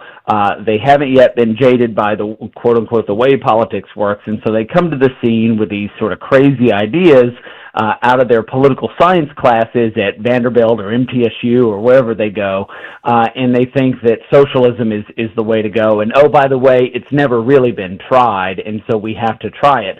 But this is the next step to communism. And one of the planks of their platform, now this is where I think some conservatives get in trouble. One of the planks of their platform is rewriting the Constitution and creating what the Democratic Socialists call a Democratic Socialist Republic. Now, there are some listeners to this program who support what's called a Convention of States, which many people argue would send average Americans to go re-adopt the Constitution. Well, these are the kinds of folks the far left is going to send. And so that is one of the elements of this where there is some crossover that really concerns me. Our friends on the right who support Convention of States could potentially leave the door open for Democratic Socialists to take over a hypothetical Convention of States and rewrite the Constitution. It is so important for people who believe in the greatness of America's founding, the platform that is propped up and promulgated Western civilization for hundreds of years, to go out and defend it and fight for it wherever they can, and that includes making sure our children, the children in the school system, homeschool children, parochial school children, know why America is great and why socialism sucks. But here's the problem. How do Republicans and conservatives reach these younger Democrats or whatever you want, communists? How do we reach them and convince them that their way is clearly the wrong way? Well, look, there's a couple of ways to do it. There's a gentleman by the name of Nick Freitas, who's a former delegate from Virginia, who's got a presence online, and he talks about the math. So leftists aren't having as many children, and so where do they go to get and indoctrinate the children? And that's in our school systems. I would say, even if you live in a place like Williamson County, you should know what's going on in the school system. There are when I went to MTSU, I was going to be a high school history and economics teacher. I had a great professor who basically told me not to do it because I'm too outside the box. But when I was in school, my elementary school teachers were women of a certain age. I didn't know if they were married. I certainly didn't know what their political views were. And now the education system is full of activists who think they should have casual conversations about LGBT activism in elementary school, that they should have casual conversations about socialism in high school, and especially, and we all know that this has been happening for 60 or 70 years, conversations about socialism in political science classes. And so it's important for parents to have conversations with their children about why America is great. There's some really good resources like the Tuttle Twins, which is educational programming for children as young as 4 or 5 all the way up to high school. And it is important that we take on this cultural fight to educate our children and the children in church and whoever we can about why America is great and why socialism leaves people poorer and leaves less opportunity for the next generation. 641 Nashville's Morning News. Matthew Hurt is joining us on the Newsmaker Hotline, our grassroots political analyst. Now, Matthew, I'm not sure if you've heard, but we have a gubernatorial primary going on right now with early voting, and it's been a big topic of conversation here on WTN. Do you know who you're going to vote for yet, Matthew? Well, I guess you can. Wait a minute. Can you vote in Tennessee? I cannot, and I haven't voted in Tennessee since 2006. And that brings up an excellent point. The 2006 Senate primary is very much the same, or there are some elements that are the same of this gubernatorial primary. In 2006, Bob Corker from Chattanooga ran against Ed Bryant and Van Hillary. Anybody who voted in that primary told you that either Ed Bryant or Van Hillary were the conservative choices in that race. However, they split the conservative vote. Ed and Van got combined 51% of the vote, and Bob Corker got 48.19% of the vote, meaning Bob Corker was the nominee. And anybody, you could look at Bob Corker's history and the time in the Senate. He ultimately won that general election, but he was the more moderate of the three candidates. If you're looking at this race, it's a three-way race with Marsha Blackburn, John Rose, and Monty Fritz. It is similar in the sense that there's an anti-establishment fight or argument among the grassroots who are looking at either John Rose or Monty Fritz. And as somebody who's been I was a Ron Paul supporter in the 2012 presidential election. I'm not a psychologist. I don't play a therapist on the radio, but there are some elements that I've lived through that I think some of the hardcore supporters of, say, Monty Fritz may be experiencing, and they are highly motivated for their candidate. It is a bit of wishful thinking and some false consensus effect. So people surrounded by fellow supporters, fellow Monty Fritz supporters, seem to think they cycle each other up and they believe that he's going to win. I'm looking at the poll numbers. I mean, Marsha she's getting more than 60% in the polls. She's got the fundraising.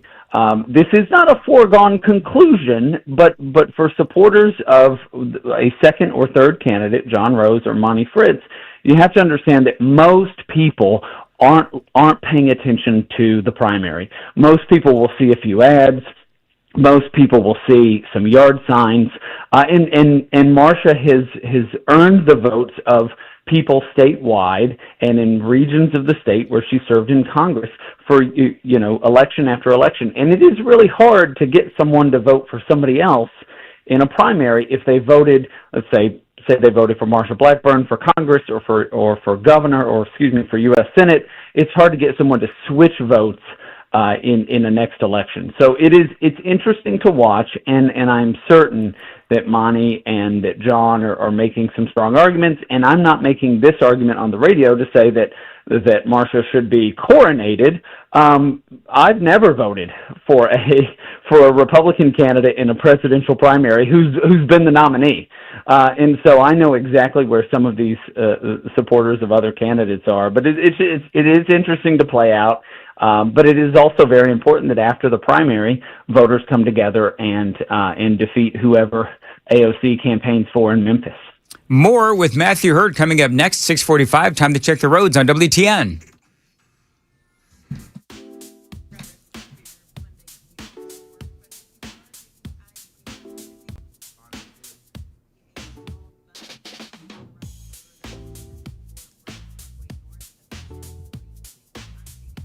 As far as weather goes, scattered clouds, very humid today, possible isolated thunderstorms.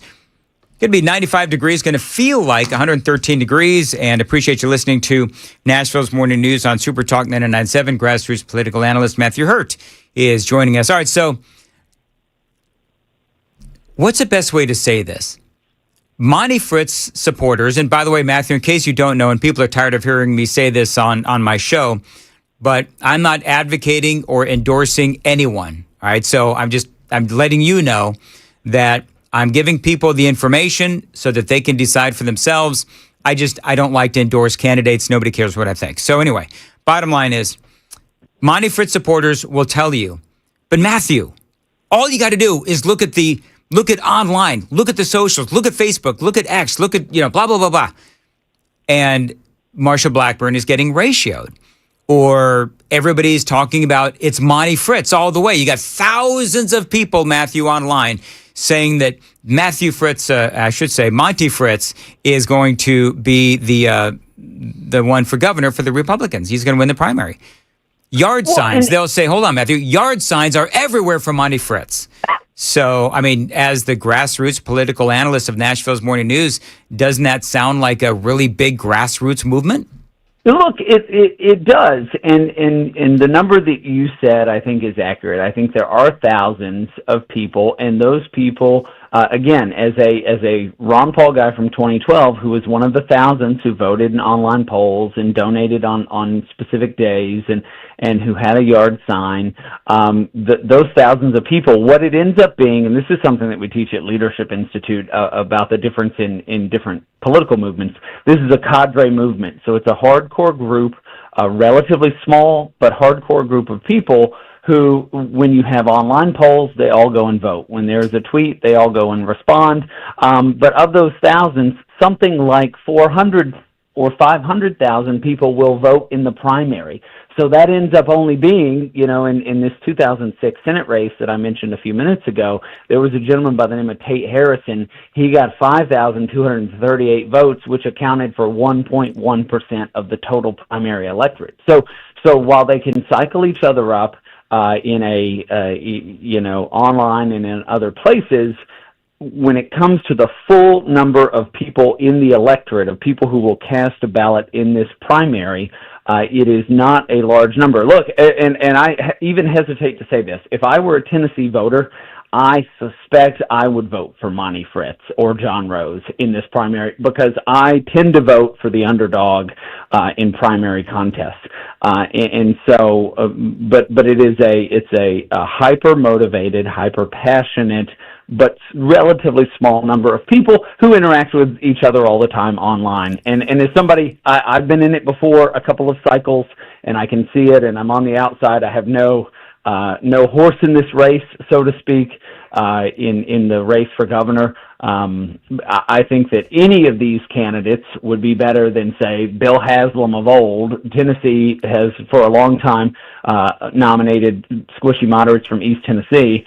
And I think there are other options. And I think that of the three candidates running, generally, they're all going to be pretty good if nominated and elected. I think all these candidates are really good. Let me ask you this question, Matthew. You follow politics far closer than I do. John Rose is demanding that Senator Blackburn release the findings of a Senate ethics probe. The accusation was that, and this was a whole Channel 5 thing. I'll go into some detail here in a little bit, but the accusation was that Senator Blackburn had used Senate staff for campaign-related work. Of course, as you know, that's not allowed. The Senate staff is being paid for with taxpayer dollars. They're not allowed to do campaign-related duties. And so apparently there was actually an investigation, and we don't know what the investigation found. John Rose is demanding that Senator Blackburn release the findings of that Senate ethics probe investigation. We don't really know how bad it is, but I mean, how is it? You tell me, because I don't know. Is this a nitpicky thing, or could this be something serious? Does this happen all the time? I seem to hear about this kind of thing from time to time.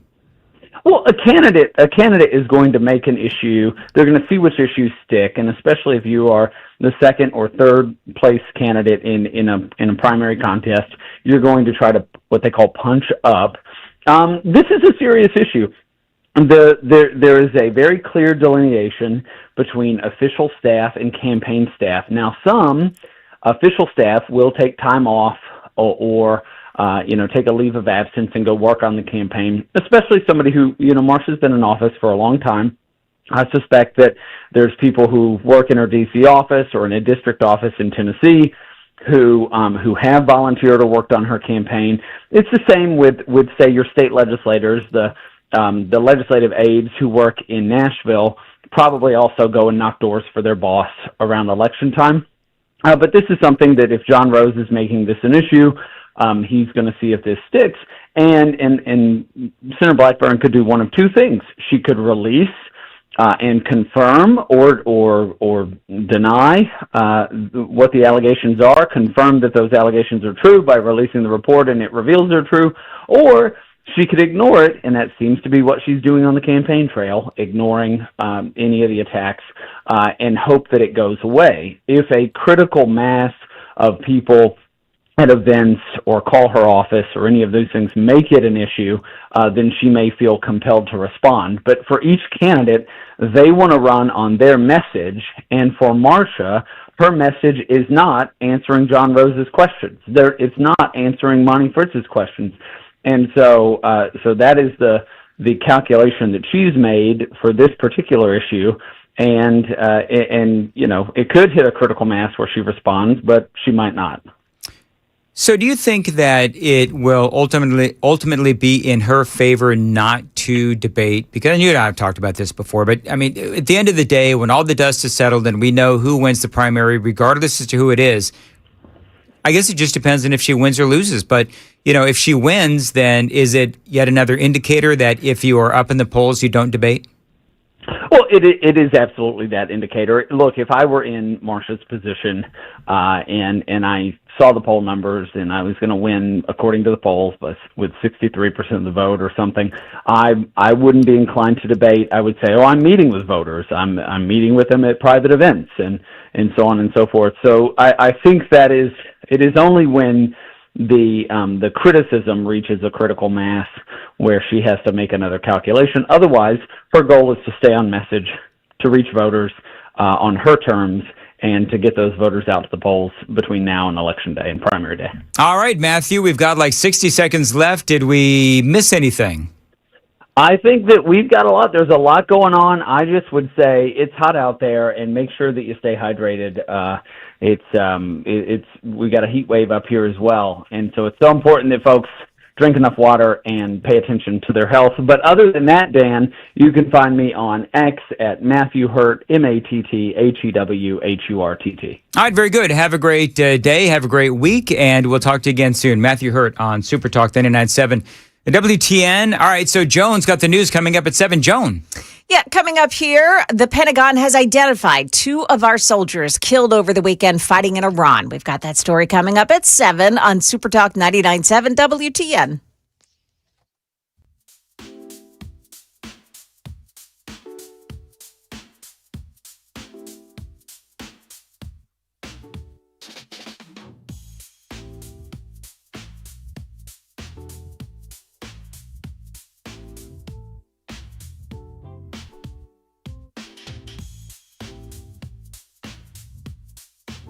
You know, it really doesn't matter how old you are. Sometimes diseases and ailments like cancer or heart disease, they can creep up on you. That's why I love what Kraft Body Scan offers you. A reasonably priced way to get the scans you need to make sure that everything is okay. You know, some folks don't want to know, but you need to know.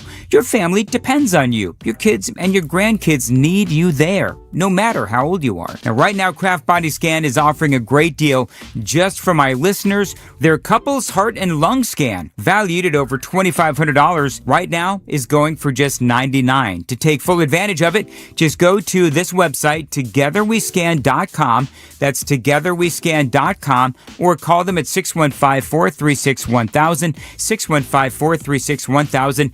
It is important you use the promo code DAN50. Don't hope you're okay. No, you're okay. With Kraft Body Scan, you know, I have told you the story of my dad. He refused to get thoroughly checked out. Sadly, he learned the hard way when he had a massive heart attack and passed away 6 months before his first grandchild was born. I really did learn from that experience. So check them out, Kraft Body Scan. Don't forget that great deal. Their couples heart and lung scan, valued at over $2,500. You can get it for just $99. That website, one more time, togetherwescan.com. Use promo code DAN50, 615-436-1000, 615-436-1000. Promo.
6:59, Nashville's Morning News on Super Talk 99.7. Hey, by the way, Joan. Yes. Did you see on the, Matt Murphy tweeted out or posted a picture of me on the jiggle machine? I did see that. What is that machine? It's over there at Contours, and it's a jiggle machine. So you spend time, getting the red light therapy with the red light technology and all that. Then you go on the jiggle machine, and everything kind of jiggles down. And somebody asked me, by the way, if I was wearing skinny jeans. Yeah. Yes, I saw that. I wear skinny jeans because I can. Oh, because there were years when I could not wear skinny jeans. And so, I might be wearing. You're aware it wasn't a photo that Matt Murphy took, right? It's a video? Yeah, I know. Okay. I know. Because AI exists. I remember those things in the 1970s, like the early 70s. They had jiggle machines that were supposed to make you lose weight. Mm-hmm. But you got to do other stuff besides just right. Like you got to go through the red light technology, the therapy. You do have to eat correctly as well. You can't eat a bunch of ding dongs and then expect you're going to lose weight just with the red light technology. No, you've got to. It's a whole lifestyle thing, actually. Anyway, whatever. It is 7:00. Super Talk 99.7 WTN.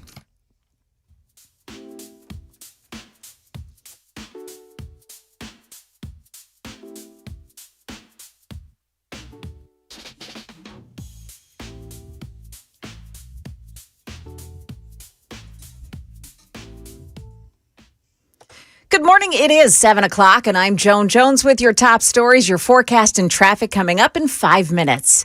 The U.S. and Iran exchanged attacks for a ninth consecutive night after that temporary ceasefire fell apart. A U.S. official confirms F-16s from Germany and F-35 fighters based in Britain are being sent to the region, joining some 50,000 U.S. troops already there.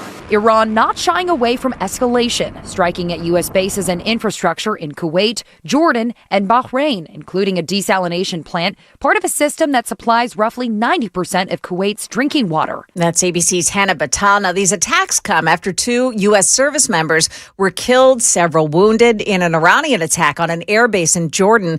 Another service member is still missing. Now, the Pentagon has identified those 2 soldiers as Private Isabella Gonzalez from Carrollton, Texas. She was 19 years old. And First Lieutenant Tyler James Feehan of Hawaii. He was 25. A major lawsuit targeting one of the world's largest social media companies begins today in Nashville. Tennessee Attorney General Jonathan Skrmetti is suing Meta, the company behind Instagram.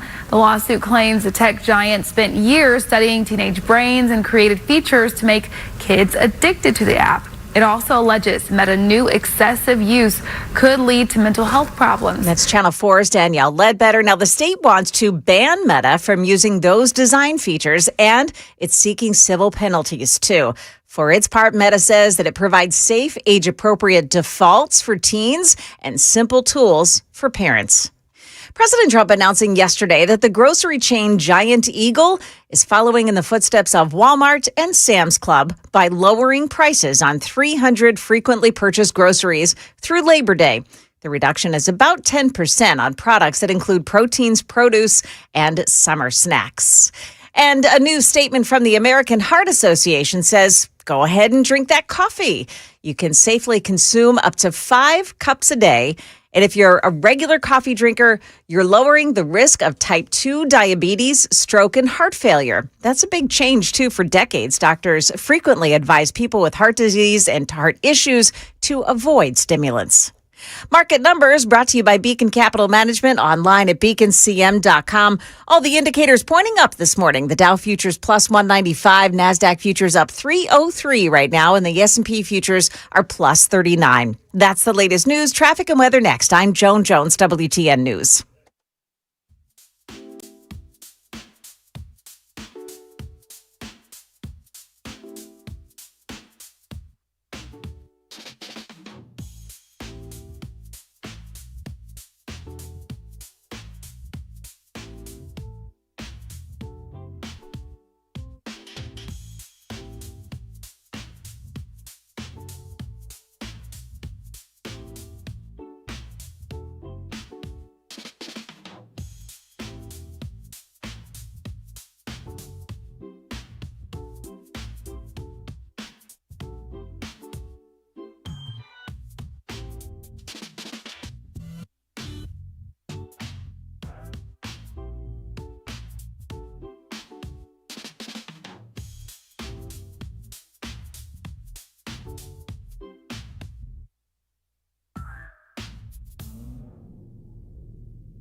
East Nashville this morning. Ellington Parkway, southbound side before Spring Street. That's a crash scene. Antioch, 24 West at Harding Place, exit 56. A crash is on the right shoulder.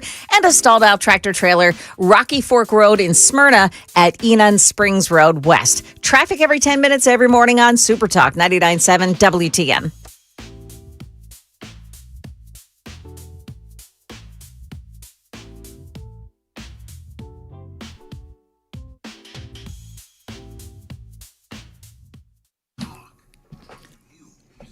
.706 on Super Talk 99.7 WTN. Good morning to you, friends. Hope you are doing well, and welcome on in. So the World Cup is over. I know that you're excited about that, Joan, aren't you? That the World Cup, that whole soccer thing. Oh, it was here? It was, yeah, it's over with now. Yeah. And did you see the, this is what I find funny, is you got all these people now that are going after President Trump because he apparently very oafishly, now this is how I'm interpreting what people are accusing the president of doing, where he rather oafishly, because I guess Spain won. And so have you ever seen World Cup winners where they like jump up and down like, I don't know, like they're all on a bunch of pogo sticks? Yeah. So Trump goes down onto the field in New York at MetLife Stadium. And he is congratulating all of the soccer players there for the World Cup. Mm-hmm. And they want to do the whole pogo stick thing. And so Trump, he has, can I just say, and I say this out of all due respect for the president, he has no idea what he's doing down there. He doesn't know the sport. He doesn't know the, the traditions. And so I would contest that because. Okay. Well, okay. Here's what I mean by that. Go ahead. Yeah, so, go ahead. If you're watching Super Talk TV, you can see, and I'm going to describe it, but the president and the president of America and the president of FIFA, they're shaking hands. They're talking to people. And you can tell that they're really excited to do the whole pogo stick thing. And so the president goes all the way down to the end. And I think the president, he's realizing that it's like a photo op. I think he believes that he's supposed to stand there with the winner of the World Cup and shake hands and take a big picture. No, take a big picture. Oh. The president of FIFA goes running down the field to try to get Trump out of the picture, but Trump isn't really noticing. He's got a lot going on around him, and so he's trying to get them out of the way, and then they decide to start jumping up and do the pogo stick thing, and then Trump actually finally realizes that he's not supposed to be in the picture or the camera view. But people are blasting the president and saying that he was, very narcissistic. He wouldn't get out of the way, all of that stuff. And they're basically coming after the president for not knowing. And it's really dumb. Well, and to give he's in the middle of the field after a team has just won the World Cup with tens of thousands of people screaming in the stands. It's very hard to hear when you're in the middle of all that. Yeah. It's exactly right. He probably thinks they're out screaming for him anyway. Right? I mean, that's just the way he is. If we know Trump, that's a great point, Joe. What a beautiful stadium. Waving. Beautiful thanks. people. Let's just bask in the glory of them cheering for me. But it's not a big deal to me. But also people are blasting Trump for being down on the field in the first place. Oh, shut up. No. Hold on. So I'm pointing this out. Yeah. That, because remember, people will criticize Donald Trump for literally anything. But in 2012, the Euro Games, the final game was played in Ukraine. The president of Ukraine at the time was down on the field. Okay. The 2018 World Cup was in Russia. Vladimir Putin was down on the field. There you go. 2022 in Qatar, the Emir Sheikh was down on the field. In other words, whenever you have these large-scale soccer matches and it comes to an end, the heads of state are always down on the field. So Trump haters, they're going to do what they're going to do, and that's fine. But the headlines are so absolutely just taken out of context and so lacking in perspective. And it's the Trump haters hating. Oh, of course. They're just haters going to hate. Hey, and listen, besides that, Barron's a big soccer player. So, of course, President Trump, I would think, knows soccer. Is Barron a soccer player? Yes. Big time. Literally, because he's big time. He's 6'7". In fact, so I have a friend who owns one of the soccer teams in Annapolis. There's a new soccer team in Annapolis. And they were trying to recruit him. The whole Washington, D.C. area was trying to recruit Barron to go play soccer instead of going to college. Seriously? Yeah. Is he good enough to do that? Yeah, apparently he is. He's really good. Okay. But he's super tall. He's super taller than everybody on the team. Okay, here's 6'9". Yeah. Are tall soccer players is that what you want in a soccer player really. is tall? I mean, unless you're playing keeper. I don't even know what that means. But I mean, Goalie. Okay, yeah. Okay.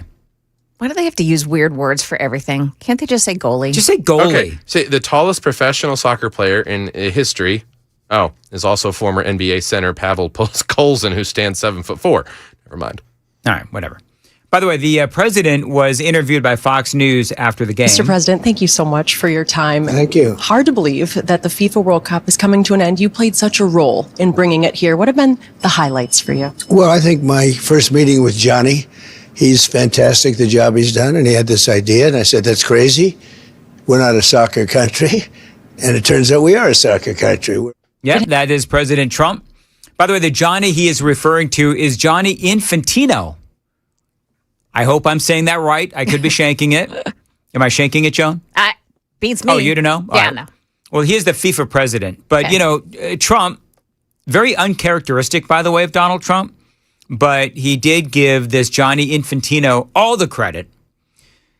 But the tournament itself, they say it generated $17 billion in GDP. Lots of jobs, lots of revenue for America. They say the biggest thing for a lot of people, and this is true for me, was the celebration of America. I mean, we talked about it. Mm-hmm. For 39 days, plus the lead up, you saw people from all over the country celebrating, all over the world, celebrating our country in our country. So you had like Germans and people from Scotland and Ireland and all these places come to America and inside America talk about how great our country is. From like ranch dressing. Remember that whole thing? Oh, yes. And we talked about, did we even know that ranch dressing was only a thing in America? Not at all. I had no idea. Air conditioning, right? People were like, oh my gosh, air conditioning. They have it everywhere. It's so nice. Refills on sodas and drinks at the restaurants. Oh, really? Free refills. Oh, yeah. That was Okay. the thing that people were like, what? I can get free refills? Crazy. So everybody celebrated the greatness of America. But one of the things that was so surprising was that people were surprised, right? They were shocked because media across our country and the world always bashing America. Mm-hmm. People come over from the UK and Australia and Spain and all these other places, and they're shocked at how great it is here in America. Let's see. Let's play one more piece of audio from the president. It has been so special to see fans from around the world fall in love with our country, with America. How proud does that make you? Well, I watched it started with Scotland, and all of a sudden they're doing things that nobody's ever seen with the bagpipes, and it was beautiful, and it just went to every country, and they're realizing what a great country this is. One of the things that I really love about President Trump, because there's some things that I don't like about him. One of the things that I do like about him, because I like a lot of things about him, is that he is so proud of America and he wants America to be successful. So all of these headlines, and I just played you the actual audio, there's all of these headlines where Donald Trump went off on I kid you not, Joan, I'm going to air quote this, a bagpipes tangent in this interview where Donald Trump went off script. The bagpipes thing was an actual deal where, the people from Scotland, I don't know if you call them Scotlanders, but Scots. Is that Scots? Okay. Scots. So the Scots came and they brought their bagpipes along.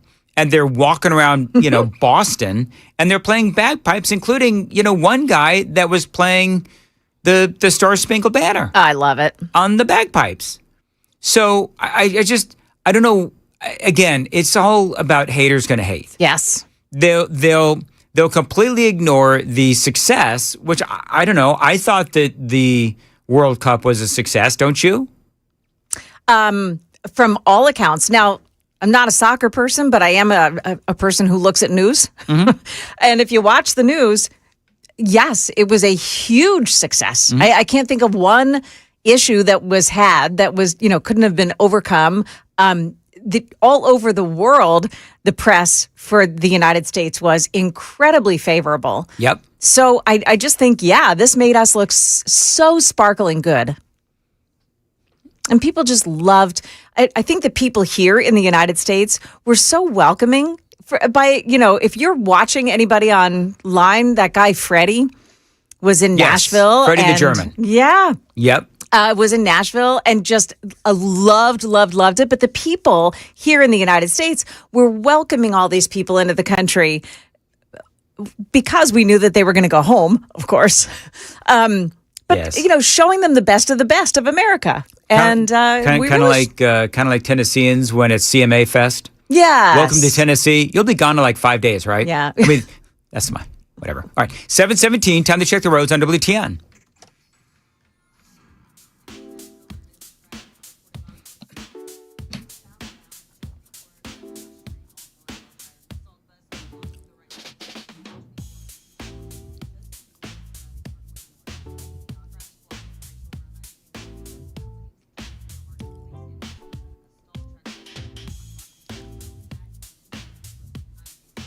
All right, as far as your weather goes, scattered clouds today, very humid, possible isolated thunderstorms.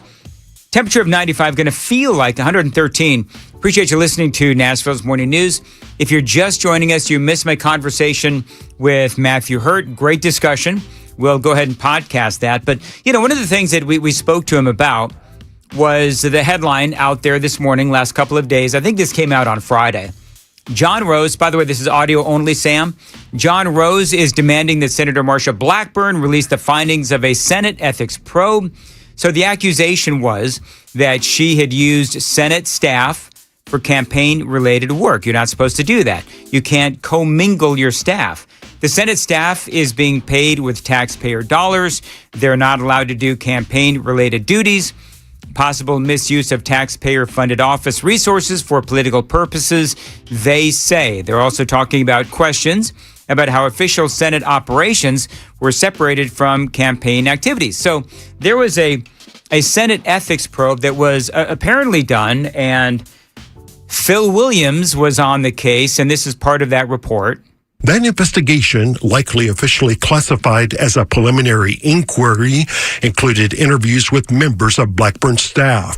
Those people were asked about the relationship between people working on taxpayer time and Wart Baker, the well-connected political strategist who has headed Blackburn's campaigns for years. So they found various instances where some Blackburn Senate office staffers were at campaign events, and the accusation is that staffers were paid for by taxpayer dollars. And so the campaign, they were asked about this because, this is something they're not supposed to do. And so the campaign was asked about all this. A Blackburn spokesperson in Washington did not deny that there was a Senate Ethics Committee investigation. Instead, she responded to this revelation by attacking me. Quote, "It is laughable that Phil Williams pretends to care about ethics when he and his colleagues continue to prove they are activists desperate to manufacture controversy for clicks rather than report the facts." She, however, did not identify any facts that we've got wrong. The campaign also said, and this is a quote, "No one takes compliance with Senate ethics rules more seriously than Senator Blackburn," and the Senate Ethics Committee completed its review and resolved this matter with their office's full cooperation. The statement continued. So this was an investigation that was done back in 2025. I assume that investigation, as they say, is completed. But, as these things typically go in Washington, D.C., it was done in secret. No criminal charges have been filed. And, sometimes these investigations lead to the senator having to review the rules. The way that I sensed it, Joan, in reading about all this, is that the committee will say, okay, you've got to go to Human Resources and watch a video, right? That's kind of how it seemed to me. Yeah. Or they've got to pay back the taxpayers, which is easy to do. Or if it's like really egregious, criminal charges. Now, to the layman, it didn't seem like that big of a deal to me, but whatever. I'm not defending Marsha Blackburn at all. I'm just saying it doesn't seem like that big of a deal to me. John Rose is saying they've got to release the report because what basically happens is the ethics committee will compile a report. They'll do an investigation. They'll compile the report, and then they will give their findings to the senator's office in question. And so what John Rose is saying is you need to release that report. And that's what John Rose is now doing. We'll have to see ultimately if they do. I don't know. Clearly there were no charges that were filed. Otherwise we'd know about that. So the question now is, how egregious was it? And was it enough to, get the senator in any kind of big trouble? It doesn't sound like, I don't know, maybe it's just me, but it doesn't sound like it's all that big of a deal. But, we hear about these things all the time. Matthew Hurt said, this can be not a huge deal or it can be very serious. It just depends on the numbers involved. So anyway, that is the latest. John Rose demanding that she release the report. I don't believe that she is going to. We'll have to see where it all goes. It is 7:22 on Super Talk 99.7. Joan has the news coming up at 7:30. Joan. Yeah, a Memphis woman catches a man under her teenage daughter's bed in the middle of the night. We'll tell you why she's in jail for what she did about it. This is a crazy story. Sure is. It's coming up at 7:30 on Super Talk 99.7 WTN. All right. Thank you, Joan. Dan Mandis here. One of your biggest priorities in life is to protect your family. And if the power goes out in your neighborhood, you need to get it back on quickly. Now, you need the Generator Supercenter. Now, you've seen the horror stories of power being out for days or weeks at a time. The Generator Supercenter, they do provide backup home standby generators at a terrific price and outstanding customer service.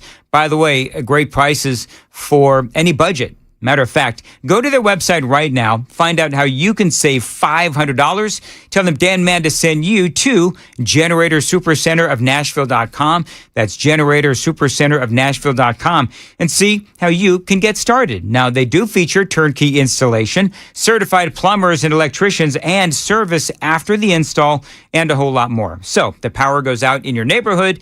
You've got a backup power generator, so your power is going to go right back on. At the Generator Supercenter, they also have their generators made right here in the good old US of A. 615-879-1952. Call them, tell them Dan told you to reach out.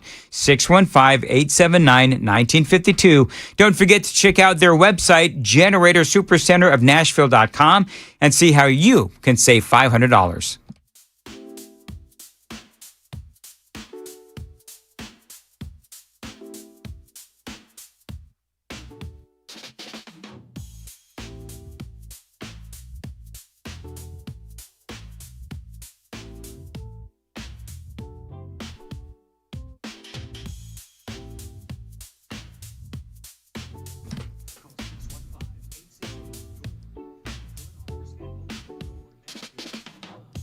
Dan Mandis here to celebrate America's 250th birthday by declaring your independence from low testosterone at Low T Center. Now, you can start with a free T test, stay on treatment for 90 days, and get $250 back. It is the Low T Center's 250 for 250. It is going on right now. So, guys, listen, if you've lost a step or two, maybe your energy levels are down, brain fog, and a lack of motivation, do not ignore the signs of low testosterone. Do yourself a favor and go to fixmylowt.com and get tested, get answers, and get your life back. Now, you do deserve it. A lot of guys, they're embarrassed to go get tested. It does happen to a lot of guys. The smart ones seek answers and get help.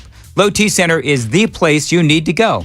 Now, don't forget that great deal. You can start with a free t-test, stay on treatment for 90 days.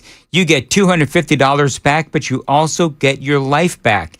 It is the Low T Center's $250 for $250. It is going on right now. Visit fixmylowt.com and book your free t-test today. Tell them Dan told you to reach out. That's fixmylowt.com. Offer ends on July 31st. Terms and conditions apply.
$728 Super Talk and 99.7 WTN. Good morning to your friends. Hope you are doing well, or I'll say it in English without slurring and sounding like I'm drunk. Hope you are doing well. By the way, what you got in your coffee? What's that? What you got in your coffee? Not enough alcohol, it would appear. By the way, I can't say exactly what it is that Jason said on the super text line. Uh-oh. But it says, Dan, stop, I'm going to paraphrase, stop kissing Marsha's butt. Can I just say that if I was kissing Marsha Blackburn's butt, I wouldn't have actually done this story to begin with? Duh. Come on, Jason. Wake up, Jason. Anyway, whatever. Other people saying 2253, Phil Williams sucks. It's, just the same old. By the way, just so you folks know, I'm playing fair. Monty Fritz has a great video. Last couple of days, he came out with like a 6-minute video on why he wants to be your governor. You can find that on his social media. It is very inspiring. If you want to watch that, go right on ahead. Another guy says, so many important things. Suzanne says, so many important topics, more important topics to be concerned about than the use of staffers. So a lot of people have different opinions on the story from News Channel 5. Monty Fritz, I'm going to be very... it's going to be very curious to see how many people show up for his big event today. He does have an event and it is at the Ag Center in Lebanon. And a lot of people are going to be going, from what I understand. You know who is emceeing that thing, Joan? Who's that? One Chris Hand. Yeah, that's right. Do you think if I tell Chris... Okay, so hold on. This is going to be a funny joke. So you know how you say to people, like, break a leg? So if I say to... Hey, Chris, break a hand. Do you think... Thank you, Sam. Well done. Moving right along, 7:30 on Super Talk 99.7 WTN.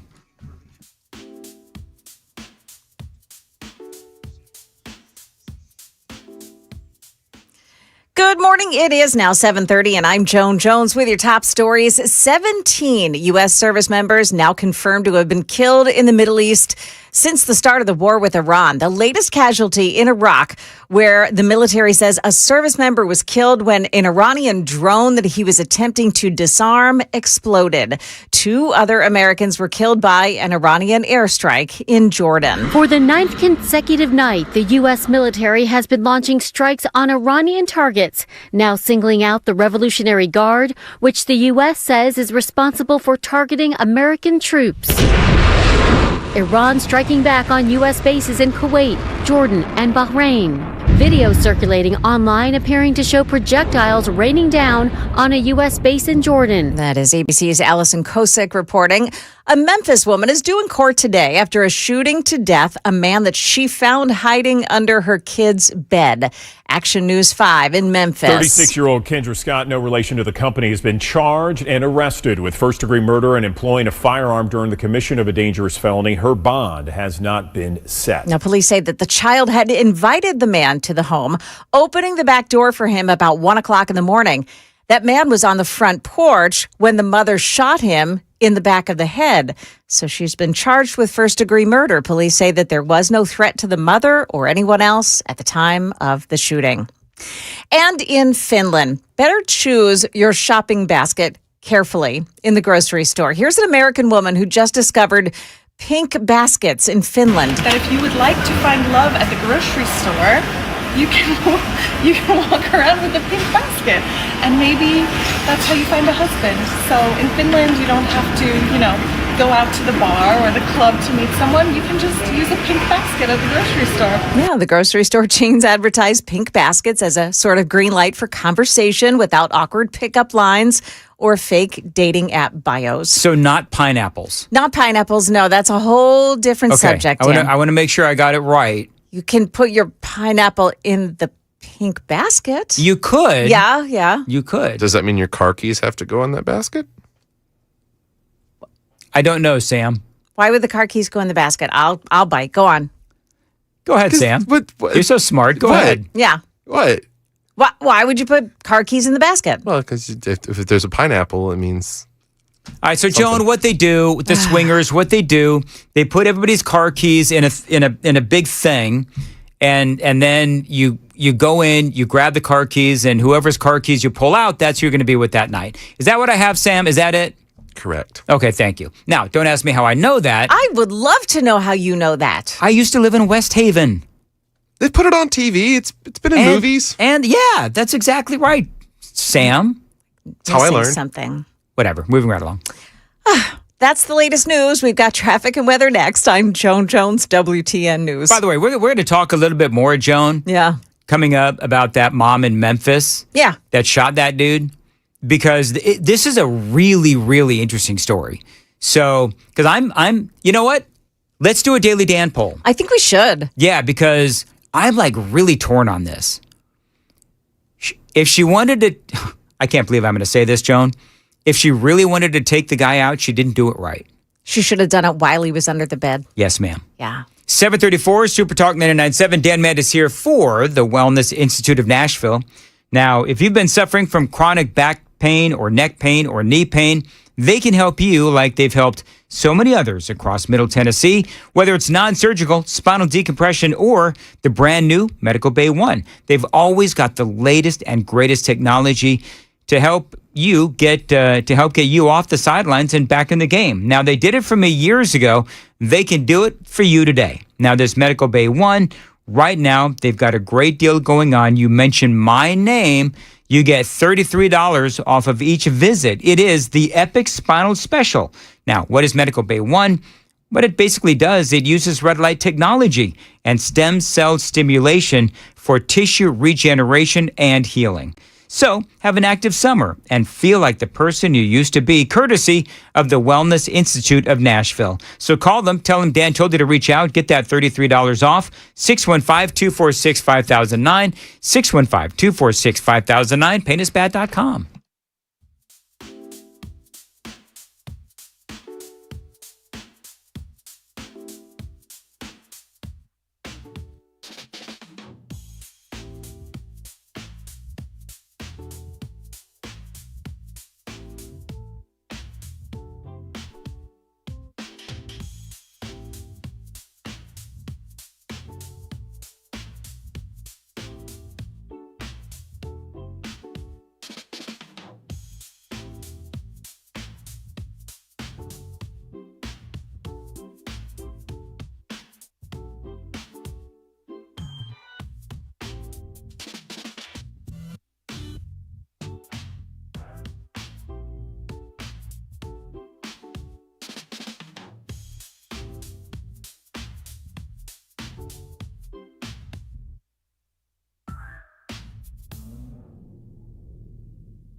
I-440 westbound got a crash on the left shoulder right at I-24. In the Nations, White Bridge Pike at I-40 West, exit number 27. That's the scene of a crash as well.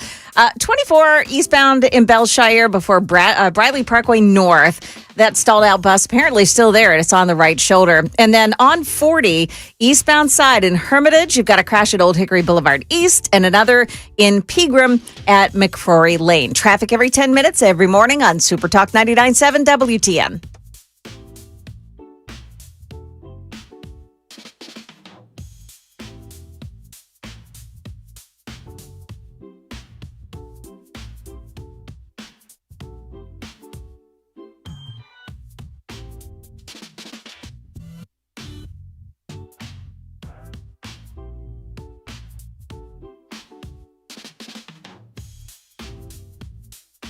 $738 Super Talk 99.7 WTN. Super text line is open, 615-737-9986. 615-737-WWTN. So this story out of Memphis is crazy. So mom comes home. It's like 1 o'clock in the morning. She hears kind of a ruckus, Joan, in the bedroom of her 13-year-old daughter. Finds a guy in there hiding under the bed. Turns out the dude's 20. The daughter tells the police that she let the guy in when the mom wasn't home. He came in through the back door. Mom comes home, finds him, and basically says, get out, follows him. She's got a gun. Now, from what I understand, she follows him out the door. And there's a lot that we don't know.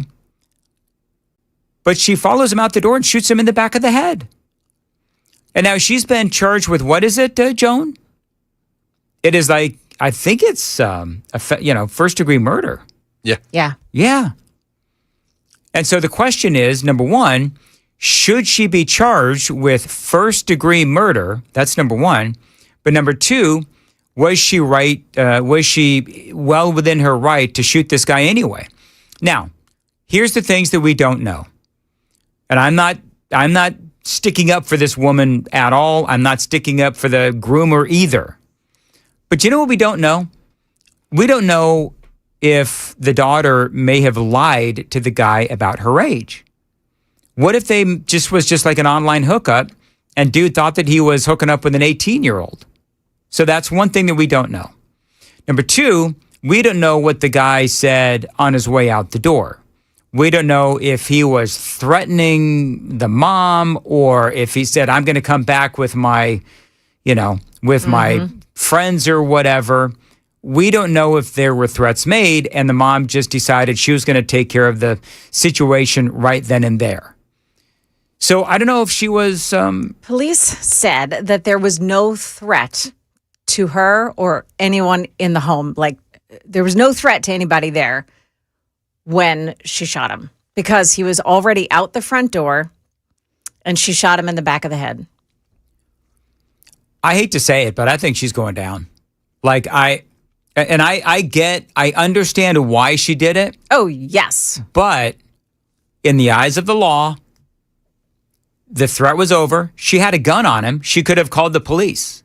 And the police would have come and done what they do and charged him with whatever crime he should be charged with. As a dad and as a guy who, I've been there, when some older guy is preying on your daughter. Yeah. But you've got to be smarter.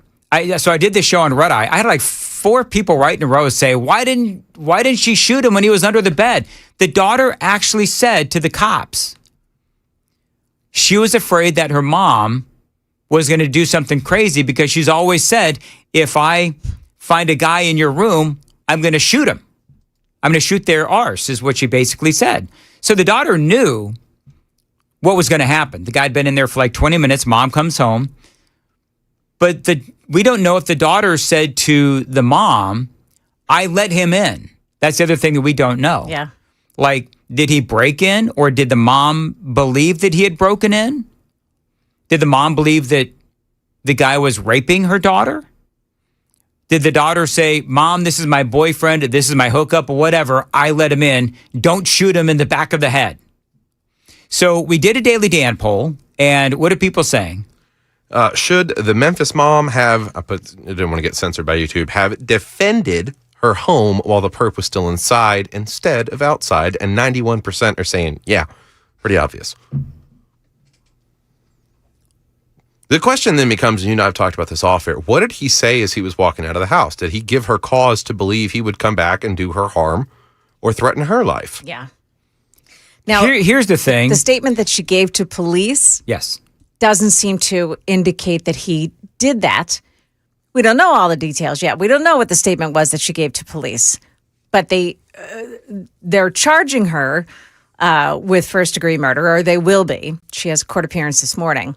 And the police have said that she had there was no threat at the time of the shooting. So take from that what you will. Well, the family of the guy are saying that he was a gentle soul, and he may have had some mental issues. May have been kind of slow, that kind of thing. I don't know. They didn't say exactly what it was. But this is a hard story, because I get what the mom was feeling at the time, but that doesn't excuse shooting somebody in the back of the head when you very simply could have called the police. Yeah. No, but I think the lesson being learned is going to come down to the child, right? The 13-year-old of she putting must her feel mother in that horrible. position. My mom put it to me this way when it came to the police when I got my license. You follow an officer's commands and you don't give them a reason to, feel the need to protect themselves. And as a child, you should probably do your best not to put your parent in a position where they feel they need to act a certain way. That's coming from a child that did that notoriously as a teenager. Well, if you want to go check out the story, you can. It's all over the place. And also, if you want to take the Daily Dan poll, we have it up. How exactly did we frame the question there, Shane? Should the Memphis mom have defended her home while the perp was still inside instead of outside? Because that's where that's going to be the argument from the prosecution is that he had his back turned to her. The threat was there was no threat. He was walking away, and she shot him in the back of the head in what they're going to call it cold blood. All right, so I want to do it a little differently. All right. So I want to do it. You're on the jury. Guilty or innocent? I like that. Yeah. You got a little muddy there, Sam, and I know what you were going for. You didn't give me a direct question.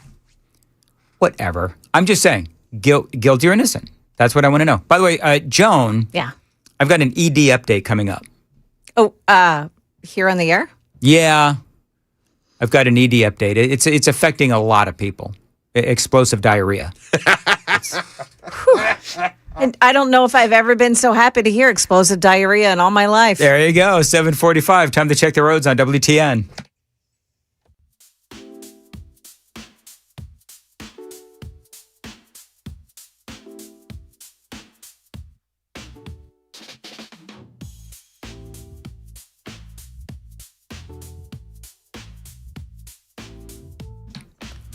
.46, as far as your weather goes, scattered clouds, very humid as well. Possible isolated thunderstorms today.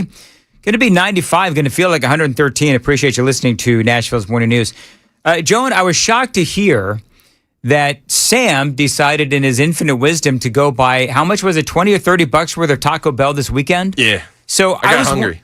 I was wondering, like, I guess people aren't afraid of the cyclosporiasis, is that what they're calling it? Cyclosporiasis. Cyclosporiasis. Okay, so people apparently are not afraid of it because people like Sam are still going. One guy in Chicago says, yeah, you know what? I ate a chalupa.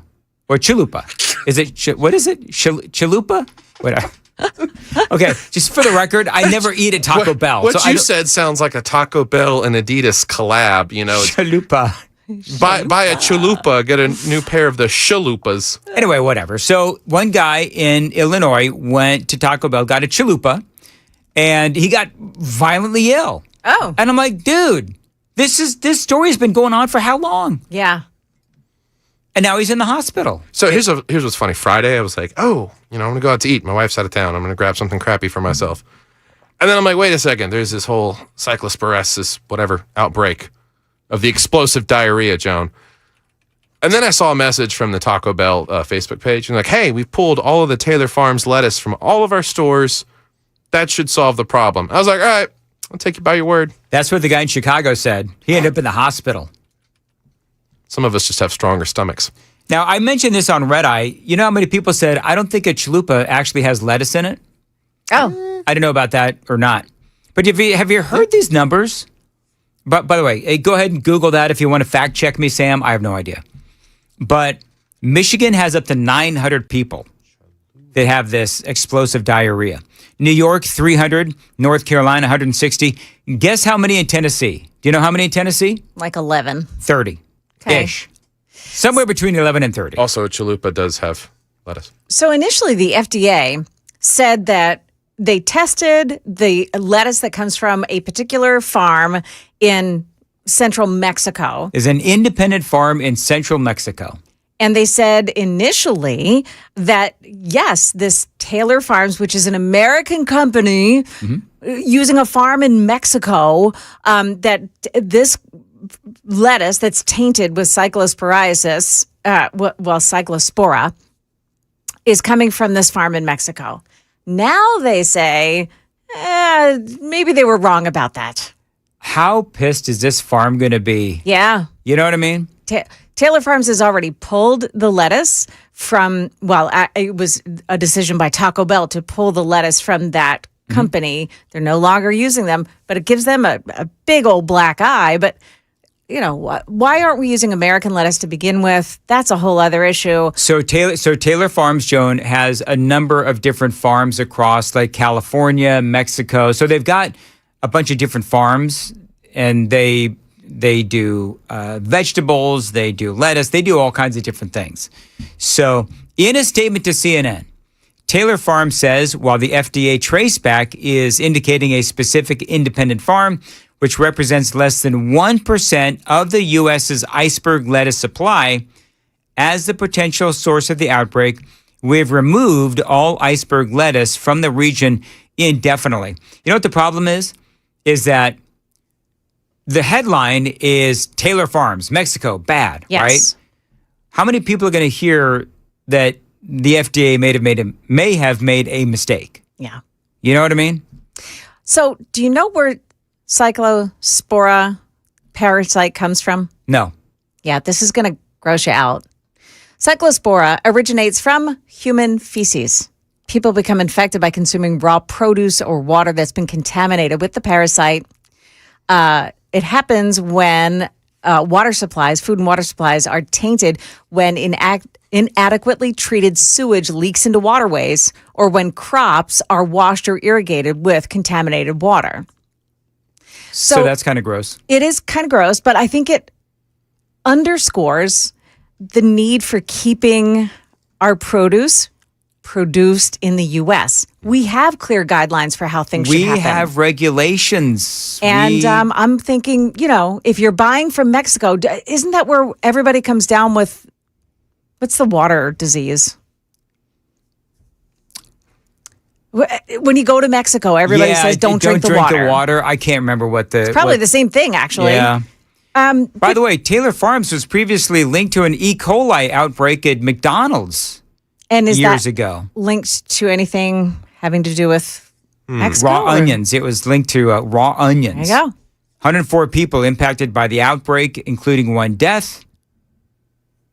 A subsequent FDA inspection of the Taylor Farms facility found numerous violations in food safety procedures. So why are they still using them? That's the thing. Joan, is if the FDA found, and I don't know if it was the same farm, but it's the same company. Yep. I mean, well, if you're finding violations, then you should move on to another company. I don't know. I mean, is there a lot of these lettuce growers across America? I don't know. I bet you there are. I bet if there weren't so many companies going to other countries for our produce, that there'd be more farmers here that do produce and sell it, to other places around our own country where there are standards. They are predicting that Taco Bell is going to get hammered by a bunch of lawsuits. There have been 3 that have been filed so far, claiming negligence, breach of warranty, among other things. I don't know what breach of warranty is. But, they're thinking there could be hundreds of lawsuits. They've settled. Remember the whole Chipotle thing? Remember when Chipotle had the E. coli from like 10 years ago? Yeah. So people are thinking that Taco Bell is going to go away because of these lawsuits. No. Chipotle, same thing. Chipotle's fine these days. Basically what happens, they settle it, it goes away, and everybody goes on to live another day. Sam is exact proof as to why Taco Bell will be fine, because he went to Taco Bell even though... Well, in all fairness, I do wash my Taco Bell down with at least like 90 proof bourbon, so it should kill most parasites down in there. All it needs is a warm environment to grow, Sam. Yeah, but when it's flooded with alcohol, it can't survive. Sam, you drink too much. What? Is that why we got those texts from you this weekend? Possibly. But I would take people back to Jack in the Box, 1991, like one of the first instances in the modern era of someone dying from underprepared food. It was a young lady, little girl, who died eating a Jack in the Box burger from I forget the exact details of how it happened, but that's what launched the whole modern cleanliness movement in the United States fast food industry for stuff like that. Jack in the Box is still open. By the way, people are letting us know that Taylor Farms, there's a plant in Smyrna. Ah. Might have to rechange the name to Smyrna. Okay. Montezuma's Revenge. Lettuce farm opening in Manchester. Montezuma's Revenge is what that's it. Montezuma's Revenge. Thank you. Thank you, Anonymous Sheriff. All right, very good. Got to go. It is 7:54 on Super Talk 99.7. Joan's got the news coming up at 8 o'clock. Joan. Yeah, the United Kingdom has a new prime minister. Whether or not he gets along with President Trump is another thing. We'll explore that coming up at 8 o'clock on Super Talk 99.7 WTN.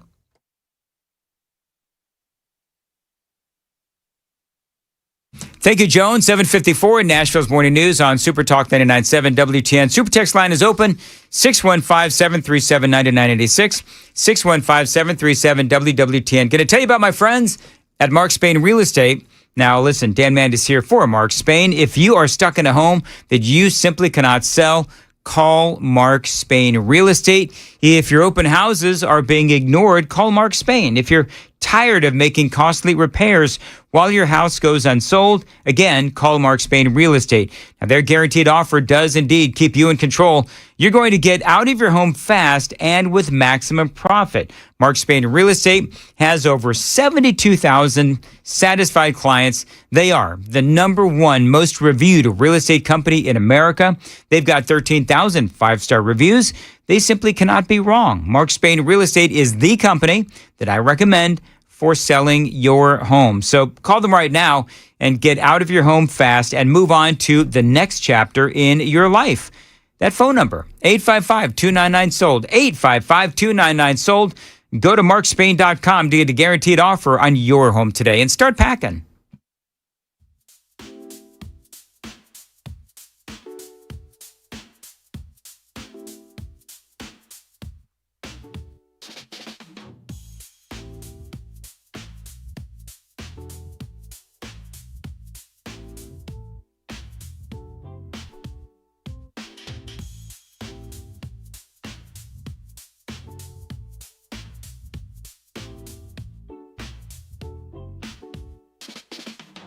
You know, it really doesn't matter how old you are. Sometimes diseases and ailments like cancer or heart disease, they can creep up on you. That's why I love what Kraft Body Scan offers you. A reasonably priced way to get the scans you need to make sure that everything is okay. You know, some folks don't want to know, but you need to know. Your family depends on you. Your kids and your grandkids need you there, no matter how old you are. Now, right now, Kraft Body Scan is offering a great deal just for my listeners. Their couples heart and lung scan, valued at over $2,500, right now is going for just $99. To take full advantage of it, just go to this website, togetherwescan.com. That's togetherwescan.com, or call them at 615-436-1000, 615-436-1000. It is important you use the promo code DAN50. Don't hope you're okay. No, you're okay. With Kraft Body Scan, you know, I have told you the story of my dad. He refused to get thoroughly checked out. Sadly, he learned the hard way when he had a massive heart attack and passed away 6 months before his first grandchild was born. I really did learn from that experience.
Good morning, 8 o'clock now. I'm Joan Jones with your top stories. The U.S. and Iran exchanging attacks. This would be the 9th consecutive night of attacks. Here's ABC's Hannah Battah. As many as 3 Americans were killed over the weekend after Iran targeted a U.S. base in Jordan. Video online appears to show projectiles and an explosion at that base. President Trump last night commented on the attack. We hit him very hard again tonight, and we did that in honor of the probably 3. It's probably 3 as opposed to 2 great patriots. 2 were confirmed dead, and human remains found. Could be a 3rd listed as missing. The United Kingdom has a new prime minister, the 7th in 10 years. His name is Andy Burnham. Britain needs to show the world that we can regain our stability once again. And that is our challenge, to make politics work, to make it work better. ABC's James Longman on whether Burnham can get along with President Trump. We know that Trump and Burnham sit on fairly opposite ends of the political spectrum, but we also know that President Trump holds a lot of importance in interpersonal relations, so they might get on. But Andy Burnham has a huge challenge ahead of him. There has been a lot of political instability here. He is the 7th Prime Minister in just over 10 years. Meantime, President Trump is directing his ire at Canada, accusing the country of poisoning the air over the U.S., and it had better stop, he says. He told reporters as he was departing the World Cup that he had a conversation with the Canadian Prime Minister, Mark Carney. Well, it went good, but I told him, you got to stop these fires from coming in and, poisoning our air. Our air has been poisoned. I have a good relationship with Mark Carney, but, we got to stop the fires up there. If we can help them, we'll help them. But maybe they should pay us some damages or something, or we should do some tariffs. Yes, should do some tariffs. Air quality in Chicago is terrible again today, and some Tennessee areas like Shelby County warning residents there that the smoke could move into the middle and lower Mississippi Valley this week. And as the cyclosporiasis outbreak continues to claim new victims across the country, a report from News 2 says there's evidence that Middle Tennesseans are skipping the grocery store and buying their produce from the local farmers market instead. Smiley's farm owner Troy Smiley telling News 2 that he's noticed an uptick in sales at the Nashville Farmers Market, about 20 to 25% increase over the past week. Market numbers brought to you by Beacon Capital Management, online at beaconcm.com. It is just about 28 minutes until the opening bell in the Dow futures right now, plus 90. NASDAQ futures are up 257. The S&P futures gaining 30. That's the latest news, traffic, and weather next. I'm Joan Jones, WTN News. Hey, it's Dan Mandis from Super Talk 99.7 WTN and Nashville's Morning News. I'm here with Chris from USS, United Structural Systems. He's checking out my basement, my foundation, my crawl space to see if there's anything wrong. Fingers crossed.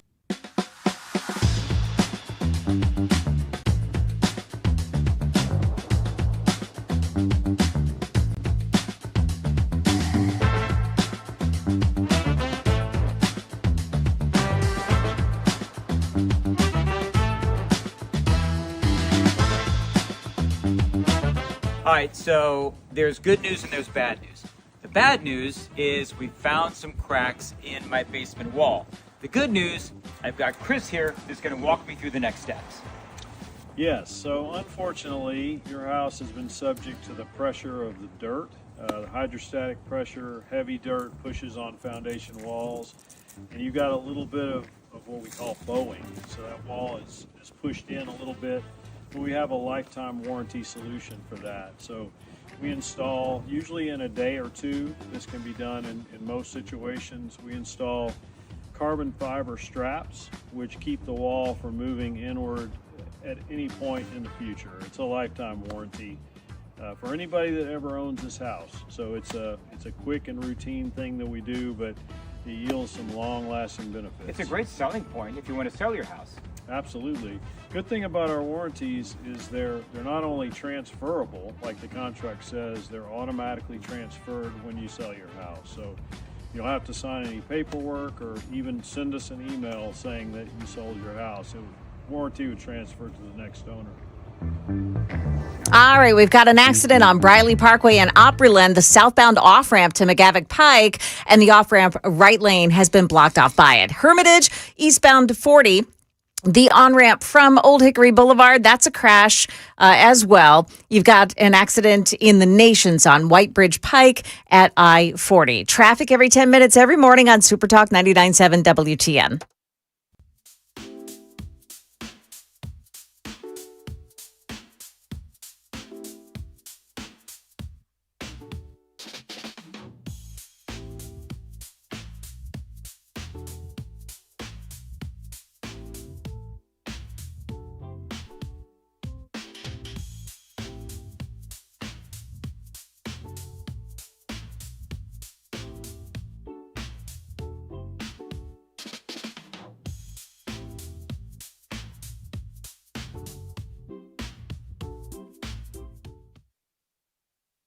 .806 Nashville's Morning News on Super Talk 99.7 WTN. Good morning to your friends. Hope you are doing well. And welcome on in to Hour 4 of Nashville's Morning News. Now, Joan, I've been well danned by a few people in the listening audience. Is that right? Yeah, because apparently it takes 2 weeks for the explosive diarrhea to present itself after you've had the chalupa, or whatever it is that you eat at Taco Bell. It's not 2 weeks. Well, that's what people are saying. Okay. Well, I mean, it does. It takes a while, but it's not. It can be, I think, up to 2 weeks. It Up can to hit 2 within weeks. 2 days. Yeah. So, okay. So what's the soonest that we could see Sam exhibiting some? I think today. Well, you know what? You want to tell the folks listening, Sam, what you told me off the air? No, don't do it. Which particular time? Sam's having some tummy issues already this morning. No, I'm not. Oh, wait. Mason, you might want to bring your gas mask when you come into work. He comes in smelling like a Macy's cologne counter. Wow. Good Lord, man. All right, moving right along. Sorry, I went down this road. Hey, did you see that we were talking about on Friday, right? Where the Tamboli restaurant, where we talked about the owner refused to serve the National Guard in Midtown Memphis. Remember this story? Miles Tamboli said that the Memphis Safe Task Force's presence in Memphis has made it harder to live in Memphis. He also says, like you said, he stands behind his decision to deny them service. But he said his protest was not against the actual people, but against the Memphis Safe Task Force actually being here in Memphis. So Tom Holman was asked about this because even though we've been talking about this for, several days, they just had the border czar, Tom Holman, on Fox News over the weekend, and he was really angry. This is what Tom Holman had to say about that restaurant. And again, this was on Fox News. Going after my family, saying ultimately that he's going to keep doing what he's doing and that he's turned over these threats to the police. He's kind of playing the victim here. But, to just insult these guard troops, it's just such a terrible decision to make. But your reaction? It's disgusting. Has this guy ever served this nation? Has he ever strapped a gun to his hip and go out and defend people he'll never meet? National Guard are defending this nation. Look, President Trump, and I say this all the time, I think he's the greatest president of my lifetime for a lot of reasons. But he is making this country safe again. Look what he did with Washington, D.C. with the help of the Guard. Look what he did in Memphis with the help of the Guard. He promised American people not only we secure the border and have mass deportations, he's going to make this country safe again.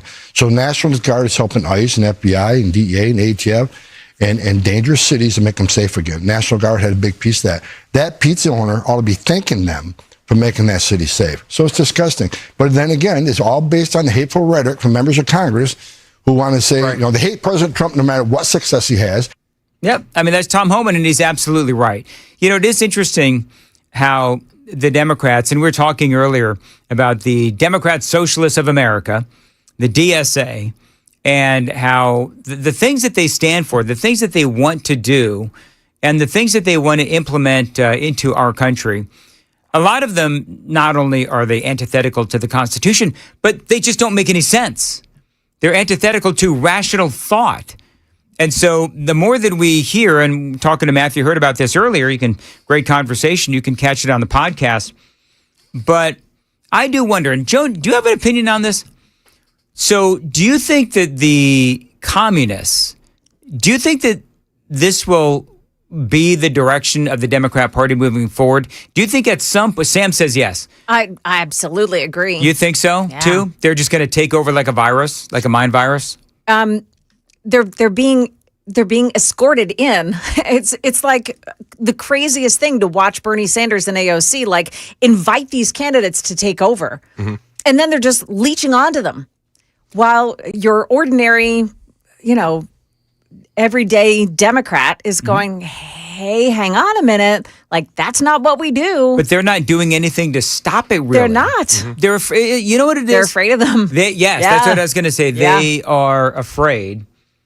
And so the question is, will the mainstream Democrats, will they start voting and voting in, trying to find more moderate candidates, or is it a fait accompli that this is the future of the Democrat Party? It's what it. I mean, you've got this, Tamboli's pizza. Another way to put it, moron, right? Yeah. Who's probably going to be a fan of the DSA, even though that. We heard the co-chair earlier. You played a clip where he talks about no one has a right to make double-digit returns on their investment. Yeah. That's not just that's for crazy. landlords. That's writ large. So imagine you're a pizzeria owner and you're trying, you might be able to wanting to expand, put another location out there. But because you voted in for policies that won't allow you to make a double-digit return on your investment, now you've handicapped yourself by your own voting. That's exactly right. But they're going to do it to themselves. As Joan said, it's a mind virus. If you even so much as show a modicum of moderate tendencies, you're going to be called MAGA and a Nazi. These people have a worm eating at their brain that won't allow them to see anything differently. Well, and here's the thing. On the one hand, you can say, well, what's going to happen is this is going to destroy the Democrat Party. But, I'm going to go bigger than that. It'll destroy America if they ultimately end up getting power. Now, this may be far into the future. It may not be real far from the future. But hopefully we, as in the Republican Party, can at the very least take advantage of the direction that they're going, because right now, most people look at the things that they stand for and they do find it abhorrent. Earlier we were talking about Bill Maher. This made a lot of news over the weekend, where Bill Maher is actually now saying, and I've always thought that Bill Maher was a free thinker, but he says that, you know what? We reported on this earlier, but Bill Maher said, you know what? He told J.D. Vance, I might vote for you. My vote is up for grabs. So then Jonathan Karl goes to Bill Maher and says, You told J.D. Vance you're open, your vote is up for grabs. Yes. My vote is in play because it can't be Trump running. Mm-hmm. So I'm not living in communist America. I know the talking point is that, well, it's not communism, it's socialism. Okay, I've read the quotes from the DSA platform, from their own mouths. Don't tell me I'm not seeing what I am seeing. And DSA, again, they say things like, takeover of key industries, government. That's communism. There is a definition. By the way, Trump's doing that too. Of course. Yes. And to a degree that we haven't seen any other president, Democrat or Republican do. Great. That's crazy too. He's got a piece of Intel, right? A piece of the AI companies. He treats everything like it's a real estate deal. So that is Jonathan Karl. And it is interesting, and I've mentioned this before earlier in the show. I like how Jonathan Karl is trying to distract from what the DSA is doing by talking about Donald Trump and the Trump administration, where basically what he is doing, it's not what Trump is doing is nowhere near what the DSA is doing. What the president has done basically is they have made small investments into various companies within various industries like energy, AI, healthcare, and so forth. But they don't have any, Trump doesn't have any, or any of his administration. They're not making any decisions for these companies. They're not on the board of directors. They have nothing to do with the running of these companies. The communists, they want to take over these companies. Donald Trump has never said anything like that, but the Democrats or the communists, whatever, they want to be able to control all of these companies, and it's part of what they want to do. Sam, you were saying that you pulled up what? The Communist Control Act of 1954. Okay. And so it's something that courts have kind of ruled as unenforceable due to your Fourth and Fifth Amendment rights to an extent, but it's still codified into law. And a lot of people are starting to buzz about, well, should the president get the DOJ to initiate something on it? Obviously, we'll see a lot of federal judges say, well, you can't use it. But just tell me if this sounds familiar as to what's happening right now. Under Section 842, proscription of Communist Party, its successors and subsidiary organizations, the Communist Party of the United States, or any successors of such party, regardless of the assumed name, whose object or purpose is to overthrow the government of the United States or the government of any state, territory, district, or possession thereof, or the government of any political subdivision therein by force and violence, are not entitled to any of the rights, privileges, and immunities attendant upon legal bodies created under the jurisdiction of the laws of the United States or any political subdivision thereof. Basically what the DSA aims to do. They want to eliminate the Senate. They want to completely change the Constitution. Mm-hmm. I would think, based on the way this was written in 1954, that what's happening today would be applicable. You know, I hope that I sit here and I'm thinking, and I guess I keep hoping that sanity will somehow take over the Democrat Party and they'll realize the error of their ways. But, I mean, Joan and Sam and Matthew Hurt, all of you believe that these Democrats, ultimately, they'll be nothing but communists within the next couple of years. It sounds like. I don't think it'll be that dramatic. But I think over time, that is probably what we're going to see. It'll take a lot longer, a little bit longer maybe in the Senate, but most certainly in the House of Representatives, because everybody's up for re-election in 2 years. So I could see this happening. And you know what I've noticed, and Joan, correct me if I'm wrong, has every communist won their primary? That can't be true. It's an unfair question to ask you. I'm sort of talking like sort of just extemporaneously. Every time social democrats, socialist Democrats, democratic socialists. Democratic socialists. I think that they have won almost every single one. They got the 3 in New York. There was one, I think, in Indiana, who also won, and I think there was 1 or 2 others. So the more that we see this happen, the more of these folks, as they become more popular within the Democrat Party, it is going to spread like a cancer or a virus. Real quick, got to check the roads. 8:17 on Super Talk 99.7. Time to check the roads.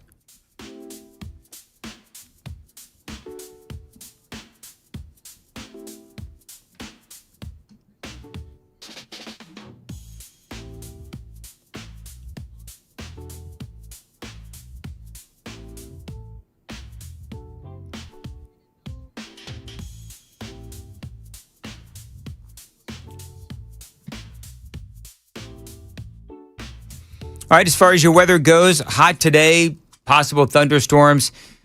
Your high is going to be about 95, 96 degrees. It is going to feel like about 113. Appreciate you listening to Nashville's Morning News on Super Talk 99.7 WTN. All right, so you have the list of the winners, the Democrat, I'm just going to call them communists. It's a lot easier.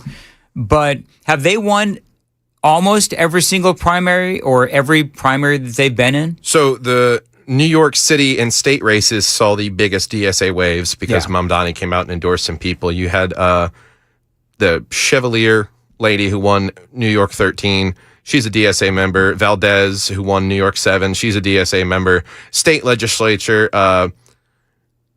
there were multiple Assembly and Senate gains. Huntley, who's a DSA member. Bojack, who's a DSA member. Other DSA or DSA-backed winners include candidates like Aber Kawas in the Senate, Christian Celeste, Tate, David Orkin, and more in New York City districts. Then you get all the way out to Colorado. Milat Kiros, who's DSA-backed, upset a 15-term incumbent in the Democrat primary.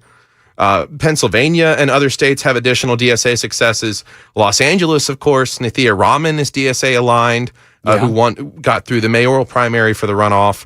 And then, obviously, the mayor of Washington, D.C., DSA-backed. All right. So they are slowly putting their claws into multiple avenues of the American political sphere. Yeah, and I, you know what? It's funny because I was thinking more along the lines of the House of Representatives and the Senate, but you bring up a great point, which is local elections and local state legislators. Which is where it all starts, because then, let's say, someone's running, like we saw with Mamdani, right? The mayor of New York is endorsing somebody. Yep. So that's how that works. Well, Mamdani says he's going to do great things, so this person must do them too. But see, here's the thing. So now the question is, when this fails, and it will fail, when this fails, then will the Democrat Party or the communists, whatever, will the people of America realize, okay, this is not working. New York is now a train wreck. By the way, rents have skyrocketed in New York because of Mamdani's price controls. So has rape, by the way. I don't know if you heard his reasoning on that. Rape? Yeah. Rape reports in New York are up through the roof. What is his reasoning for it? Because the definition of rape has been expanded. Yeah. That's what he said? That's what he said in an interview when he was asked about it. And he's, because it's the definition of what qualifies as rape. And I'm sure that's racist. Mm-hmm. All right. Well, maybe we'll look that up for another day, because I've not heard that, but that sounds interesting to me that he would try to whitewash it, if you will. It's like, oh, well, it's just because they've expanded the definition, don't you know? Anyway, so yeah, when this fails, and I believe that it will, then the question is, will somehow the Democrat Party try to claw all of this back? And it'll be very interesting to see. All right, got to go. 8:22 on Super Talk 99.7. Joan has the news coming up at 8:30. Joan, what you got? Yeah, there's a woman under arrest for what she did while waiting in line for her order at Bojangles in a nearby town. I've got that story at 8:30 on Super Talk 99.7 WTN.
So you know, Joan, what song this is? That is making my ears bleed. Yeah, I've heard it. This is a great song for the socialists. It's called "Give It Away, Give It Away, Give It Away Now." There you go. I think I hurt myself, by the way, doing that. I know I hurt people listening. Yeah. Did you hear this story? Just real quick. I don't know if I have time to do this. Maybe I should I do this during the crisscross handoff? Which one is it? The married police officer who had to resign because she was having an affair with a resource officer at a school, and they were hooking up right there at the school. So she ended up. Class was in session. Well, class is in session. She videos it on her phone and leaves it on her phone. So what is wrong with you?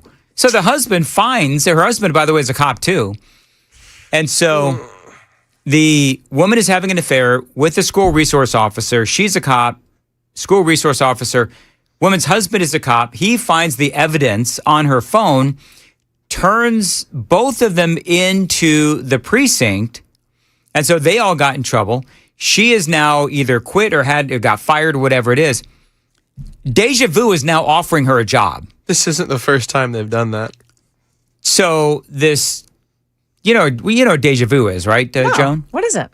It's a strip club. Oh. How are you so... whatever. Anyway, so... Well, maybe because I don't visit strip clubs. I mean, there is that. Anybody who has been in Nashville for any length of time, even a guy like me, Joan, who never goes to strip clubs, I know what Deja Vu is. So Deja Vu offers the lady cop, former lady cop, a job dancing on the poles. So when the Laverne, if you recall, 2023, Laverne police officer Megan Hall, the one that was... They offered her $10,000 to perform at their 34th anniversary party in March. It was 2 shows at $5,000 each. Did she do it? No. Oh. She ended up somehow getting a lawsuit settlement of $500,000 for being the one that perpetrated. She said it's a whole thing. It's a whole thing. We don't have time. You could look. What's her name again? I covered this story. I just don't remember all the details. Megan Hall. Megan Hall. If you want to look it up, look it up. It's a crazy, crazy story. All right, 8:30, Super Talk 99.7 WTN.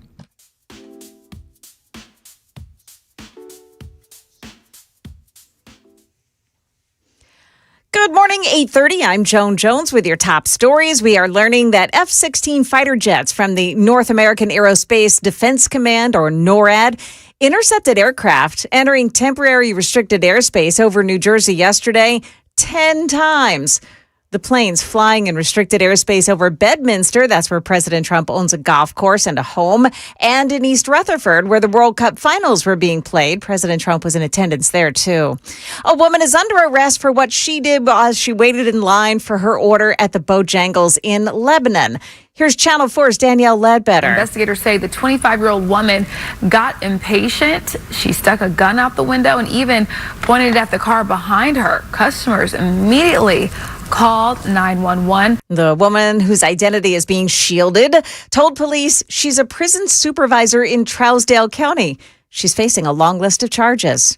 And a new twist in that massive lettuce recall amid the nationwide cyclosporiasis outbreak. The FDA now says the one sample of Taylor Farms lettuce that had tested positive for the parasite was a false positive, but the recall is still on. Taylor Farms is pulling dozens of products sourced from central Mexico and distributed across 27 states, including bagged lettuce sold at Walmart under the Market Side brand. Health officials have already linked more than 1,600 illnesses to shredded iceberg lettuce served at Taco Bell locations in 5 states. That is ABC's Hannah Battah. Market numbers brought to you by Beacon Capital Management online at beaconcm.com. Opening bell, and right now the Dow Jones Industrial's up 243. The NASDAQ gaining 193, and the S&P 500 index gaining 45 points at the start here. That's the latest news. Traffic and weather is next. I'm Joan Jones, WTN News. Thank you, Joan. 8:32, Nashville's Morning News on Super Talk 99.7. Dan Mendes here for my friends at the Covered Patio. Warmer weather means you want to spend more time outside. If you want to add more living space to your home, think about building or upgrading your patio. Now, at the Covered Patio, they've got motorized screens so that you can easily keep the patio open when you want some sun and closed when you want some shade and some privacy. So your back screened-in porch becomes a lot more enjoyable thanks to my friends at the Covered Patio. They've got a ton of outdoor living options with motorized screens, patio covers, custom wooden decks, and outdoor structures. They've got a ton of options with styles for every budget. Now, the Covered Patio, they're dedicated to fair prices and customized solutions for your specific home and space. So enjoy your home a lot more with an incredible patio upgrade from the Covered Patio. Reach out, 615-695-2407. Tell them Dan told you to reach out, 615-695-2407. Online, thecoveredpatio.com.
Hermitage, Old Hickory Boulevard northbound at I-40. It's a crash that has the right lane blocked off. Opryland, Briley Parkway southbound, the off-ramp to McGavick Pike.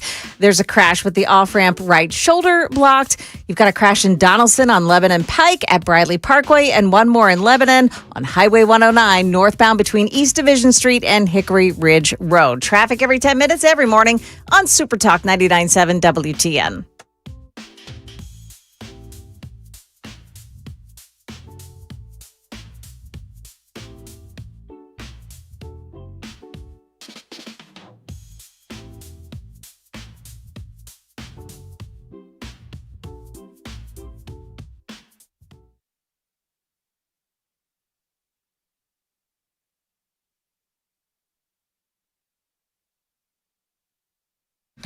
.836 on Super Talk 99.7 WTN. Good morning to you.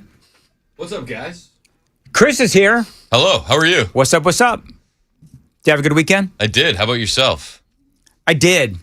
It was a great weekend. We had a double baseball tournament in Lewisburg, and it was like 110 degrees. We started off the day really, really strong. We were rooting for the boys. We were.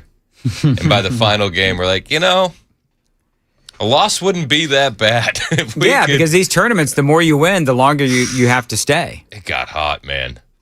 Oh, it's crazy. Yeah. Well, it's going to be like 113, 114 degrees coming up today. So, I mean, it's going to be hot. So, luckily, they're not playing today. Yeah, thank goodness. Yeah.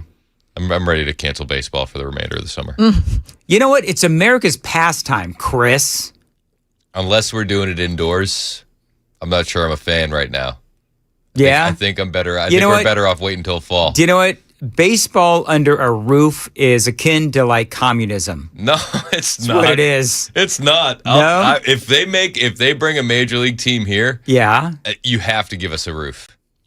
You have to. The Titans got a roof. Titans got a roof. So maybe whatever Major League Baseball team that never will come to Nashville. You don't think that's ever going to happen? No. Why not? If it happens, it'll happen after I die. Because I've been hoping for, at least I got In-N-Out, by the way. What happens first? Do we get our own Democrat socialist in Nashville, or do we get a baseball team?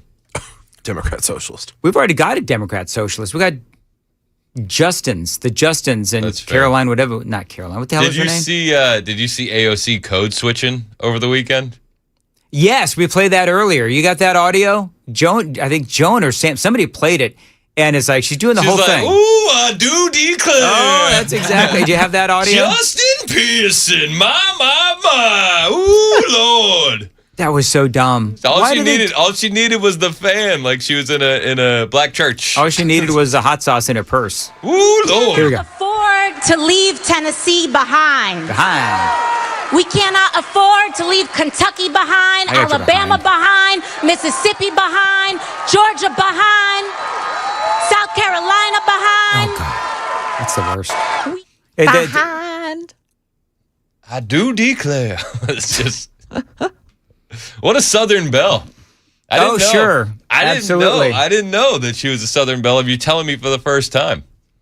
You know, and I got to say that it is so just like it's so embarrassing for them, but they do it shamelessly. Yes. They have no shame. Who was she campaigning for? Was it Pearson? Yeah. Okay. Don't forget when she was up in Michigan campaigning for Abdul. Bent on tearing down in 4 years what it took this country 250 years to build. Pulling out that Midwestern Detroit accent. Well, I mean, we all know she's a phony. Remember the picture of her crying outside of a detention center and it was like empty? A parking lot fence? Yeah, it's a parking lot. I mean, it was so funny. You know what I mean? Well, listen, she's probably still dealing with some PTSD from being a couple miles away from January 6th. Yes. Oh, I remember that. Yeah, yeah. They were beating on my door. They were saying, we're coming for AOC. Turns out she was like nowhere near the whole thing. There's nobody even near her. Shameless, these people. Just absolutely shameless. The internet's forever, though. But for some reason, the Democrats just still, they buy it, hook, line, and sinker. And she could be one of like the lead nominees for 2028. Oh, absolutely, she could. Can you imagine that? I mean, do you think there's a world where she could actually be the president by the time she is, how old is she now? She'd be like 41, 42, maybe in 2028. She has all the far left ideology with far less of the Gavin Newsom baggage. That is true. Yeah, but she's dumb as a box of rice. And it's so easy to prove it in commercials. I mean, the campaign would be incredible. She's only 36, by the way. Joan, Yeah. see 4 years of Joe Biden. Yeah, okay. See, it's so funny. Yeah. That's exactly what I was thinking. 4 years of Joe Biden. Yep. She would only win the presidency if, like, I don't know, the final event was like a bartending situation. You know what? You say like that. bartenders with flair? Yeah. Like, some of those guys are really good. Debate your points, but also I need a Moscow Mule and a whiskey sour to the end of the bar. You know, Sam, you say that. I actually believe that the American people are not on our side, but on the other side, I believe the American people are that dumb. No, yeah. I do. I mean... I'm with you. Yeah, right? I mean... Let's be fair. There's a lot of dumb on both sides. Oh, absolutely. There's some dumb on our side. But I know that we wouldn't nominate somebody or vote somebody in who's as dumb as AOC. Who would it be, Joan or Sam or Chris? Who would be our equivalent to AOC on our side? I don't think we have one, do we? Mitch McConnell? What is the latest on Mitch? I don't know. I checked in on him a couple days ago. We posted the photo on Facebook. I saw that. It's a day I'll never forget, and I wish I could say the same about Mitch. Look, all we have to do is get to August 8th? No, it's August 3rd. Isn't it August 3rd? Is it August 3rd? In Kentucky. And that's when Bashir can't put somebody in his Correct. place for the time being. Yeah. Correct. So I think they're going to weaken at worst. Bernie's, this poor guy, until then. But the thing is, like that whole news, just real quick, that newspaper picture. The one that looked like a hostage photo? Yeah, well, number one, it looked like a hostage photo. But two, why wouldn't he, and experts, by the way, I know experts are saying it's a real photo, but why wouldn't he like hold it up as opposed to he's got it down here, like down on his lap, and you can barely see it in the photo? Probably because they told, hey, Mitch, put this shirt on and hold this paper, right? That's probably what they did. Nothing's going to make you look more in touch than holding a newspaper. I think it would look more staged if he was holding it up, though. Like, it looks like he just put it down. Oh, I'm taking a break from reading it, Yeah, guys. but you know exactly what they were doing. The whole point was to prove it was proof of life. So hold the damn paper up. Yeah, hold the paper. Well, as opposed to a phone call or a taped phone call or a video. There was whatever. a 20-minute phone call with Scott Jennings. They talked about how Teddy Roosevelt changed the vice presidency forever, Dan. Sure, that's exactly what they talked about. So, yeah, I will say I'm very disappointed in the Republican Party for the way that they've handled Mitch McConnell. Whatever, but well, and then what's the latest on Lindsey Graham's replacement? Now they're pushing his sister. She was sworn in. She was sworn in. Well, they're pushing her to be the permanent one too. Ooh. No, they're not. That's what I'm hearing. If they do, that's stupid. That is dumb if they're doing that. Did I tell you that I was agreeing with The View the other day? No, really? Because they said that she is a DEI hire. And I found myself going, well, if DEI stands for didn't earn it, yeah. Yeah, but this is only supposed to be temporary. It's almost symbolic in a way. By the way, I disagreed with them doing it. Yeah, I don't like it at all. But for a permanent host or for a permanent senator, she's got to go through, they got to have some sort of an election. And the people of South Carolina have got to decide. That's how it's got to work. Yeah, Fox News 2 days ago, Darlene Graham is considering running for a full Senate term. That is insanity. They're going to push her, too. They're going to push her straight to the moon. Why don't they just find somebody who's a true, known, super conservative? I don't know. South Carolina is a weird state. It is. Why are they weird? A lot of people have moved into South Carolina from the Northeast states. Hey, Chris, you brought up The View. So we meant to do this earlier. Did you hear about Sunny Hostin? Hostin? Well, remember? Did you know that she's a former federal prosecutor? Yeah, but she's mentioned that once or twice. She actually says the first thing she says on this tape is, "Tell them your mother is a federal prosecutor." So, okay. She lied at the get-go. Let me set this up. Okay. So remember what Sunny Hostin has always said.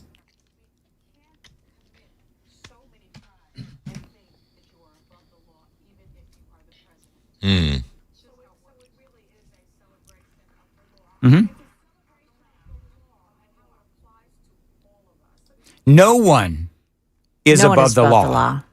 That's what she says. No one is above the law. Well, apparently her son was arrested. I don't even know exactly what he was arrested for. Apparently he was jogging. It was trespassing. He was trespassing. He was jogging someplace and he was actually trespassing. Along the train tracks in a particular area that had been cordoned off. But it's cordoned off because a lot of people go up there to kill themselves in front of a train. Oh, that's a problem. Good. Yeah. So what's he doing up there? So he's up there jogging, and he gets just going for a jog. He gets busted for trespassing, and this video is now out where she is, playing the "Tell them I'm a federal prosecutor."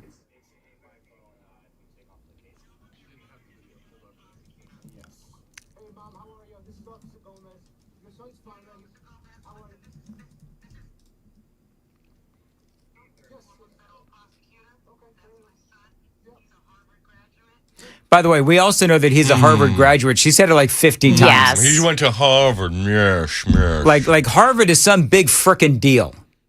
Apparently he went to Harvard and ended up being a teacher for 4th grade. Nailed it. But he also can't read no trespassing signs. Yeah. Apparently not.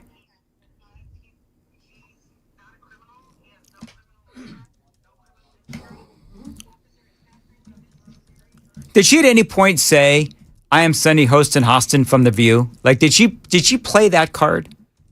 Well, eventually she shows up. She actually comes there to where her son is being. Yeah, but you know what? These cops, they have actually a job, so they probably couldn't pick her out of a lineup. Oh, they knew.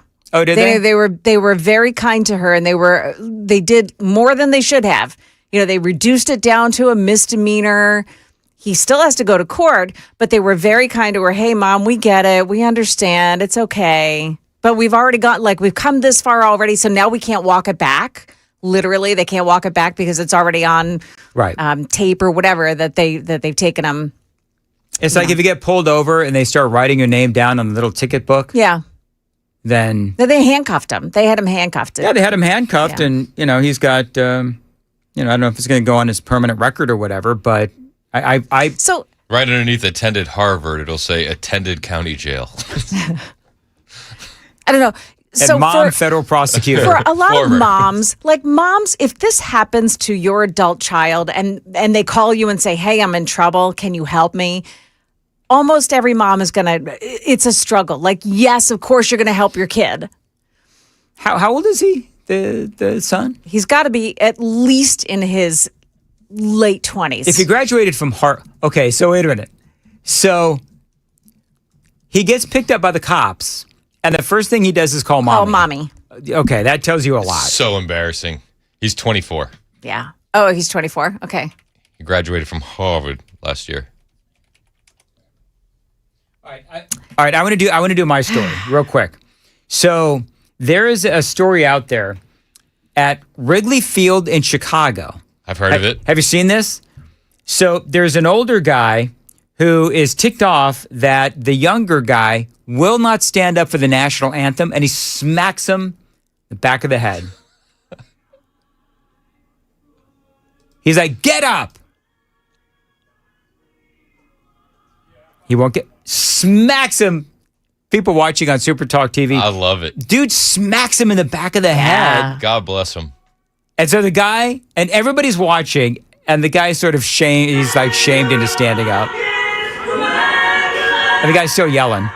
I mean, I love that. We used to be a proper country where that kind of stuff was allowed to happen all the time.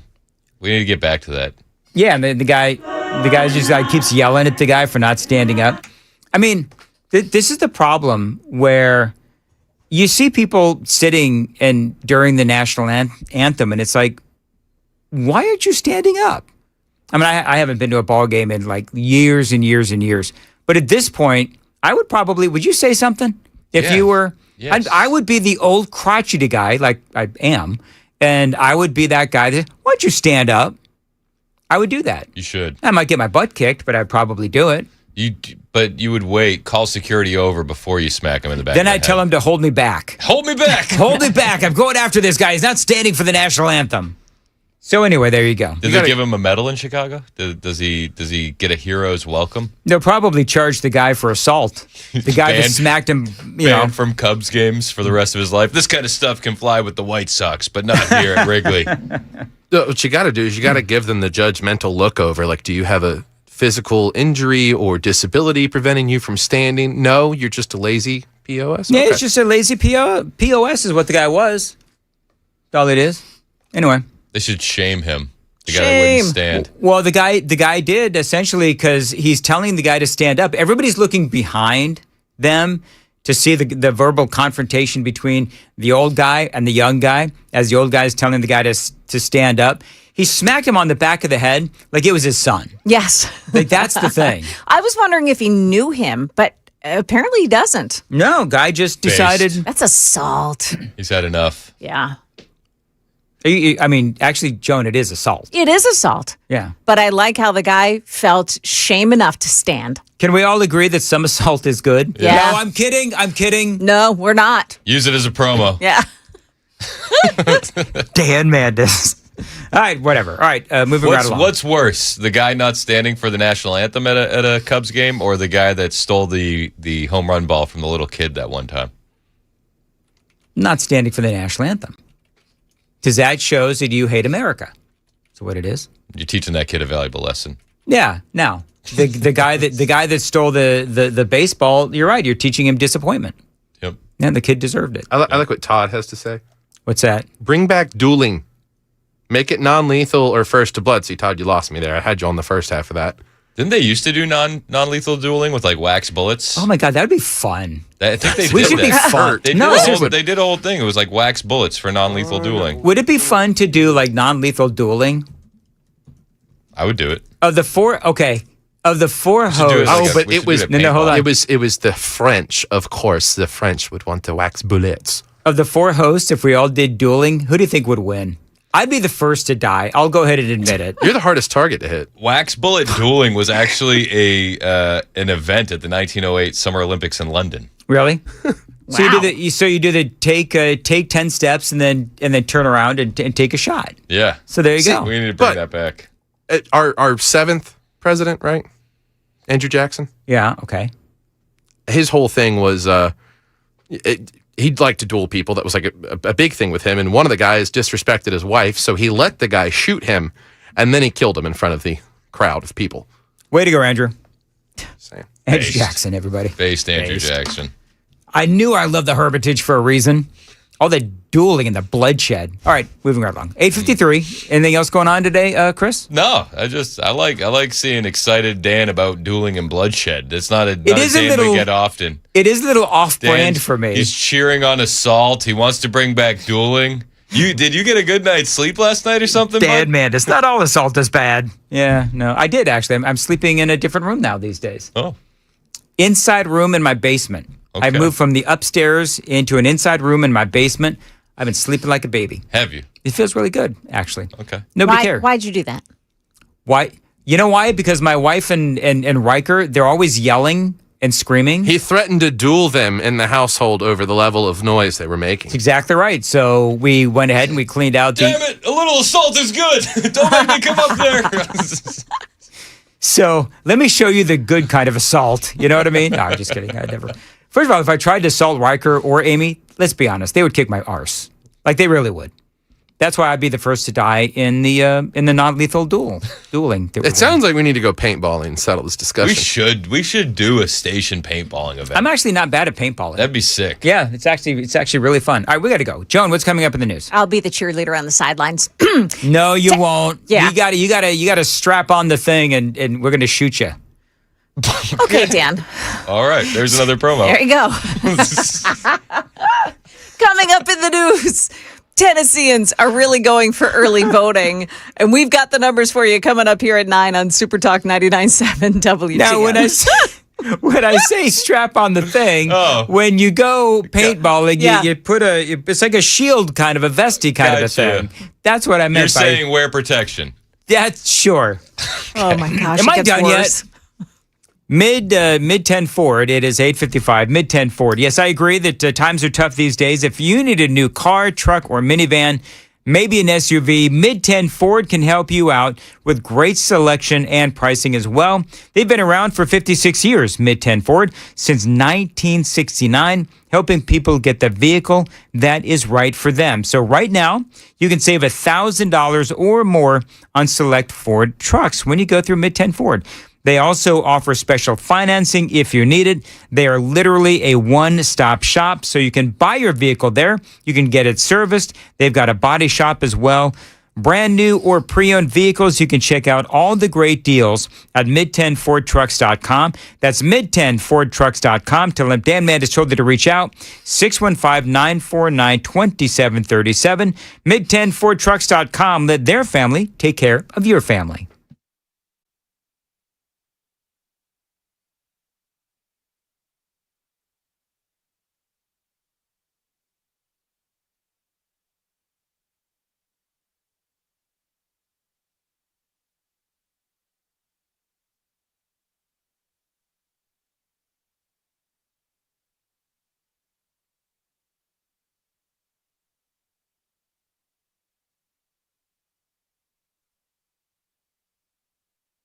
Dan Mandis here, 8:57 for my friends at DT McCall's. They've been helping out Tennesseans for over 100 years with fair prices and outstanding customer service.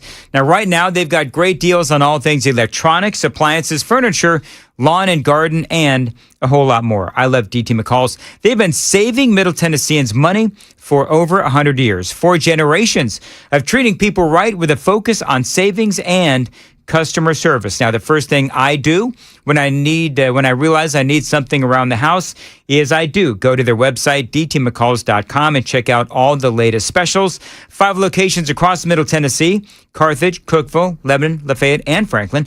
Always online, dtmccalls.com.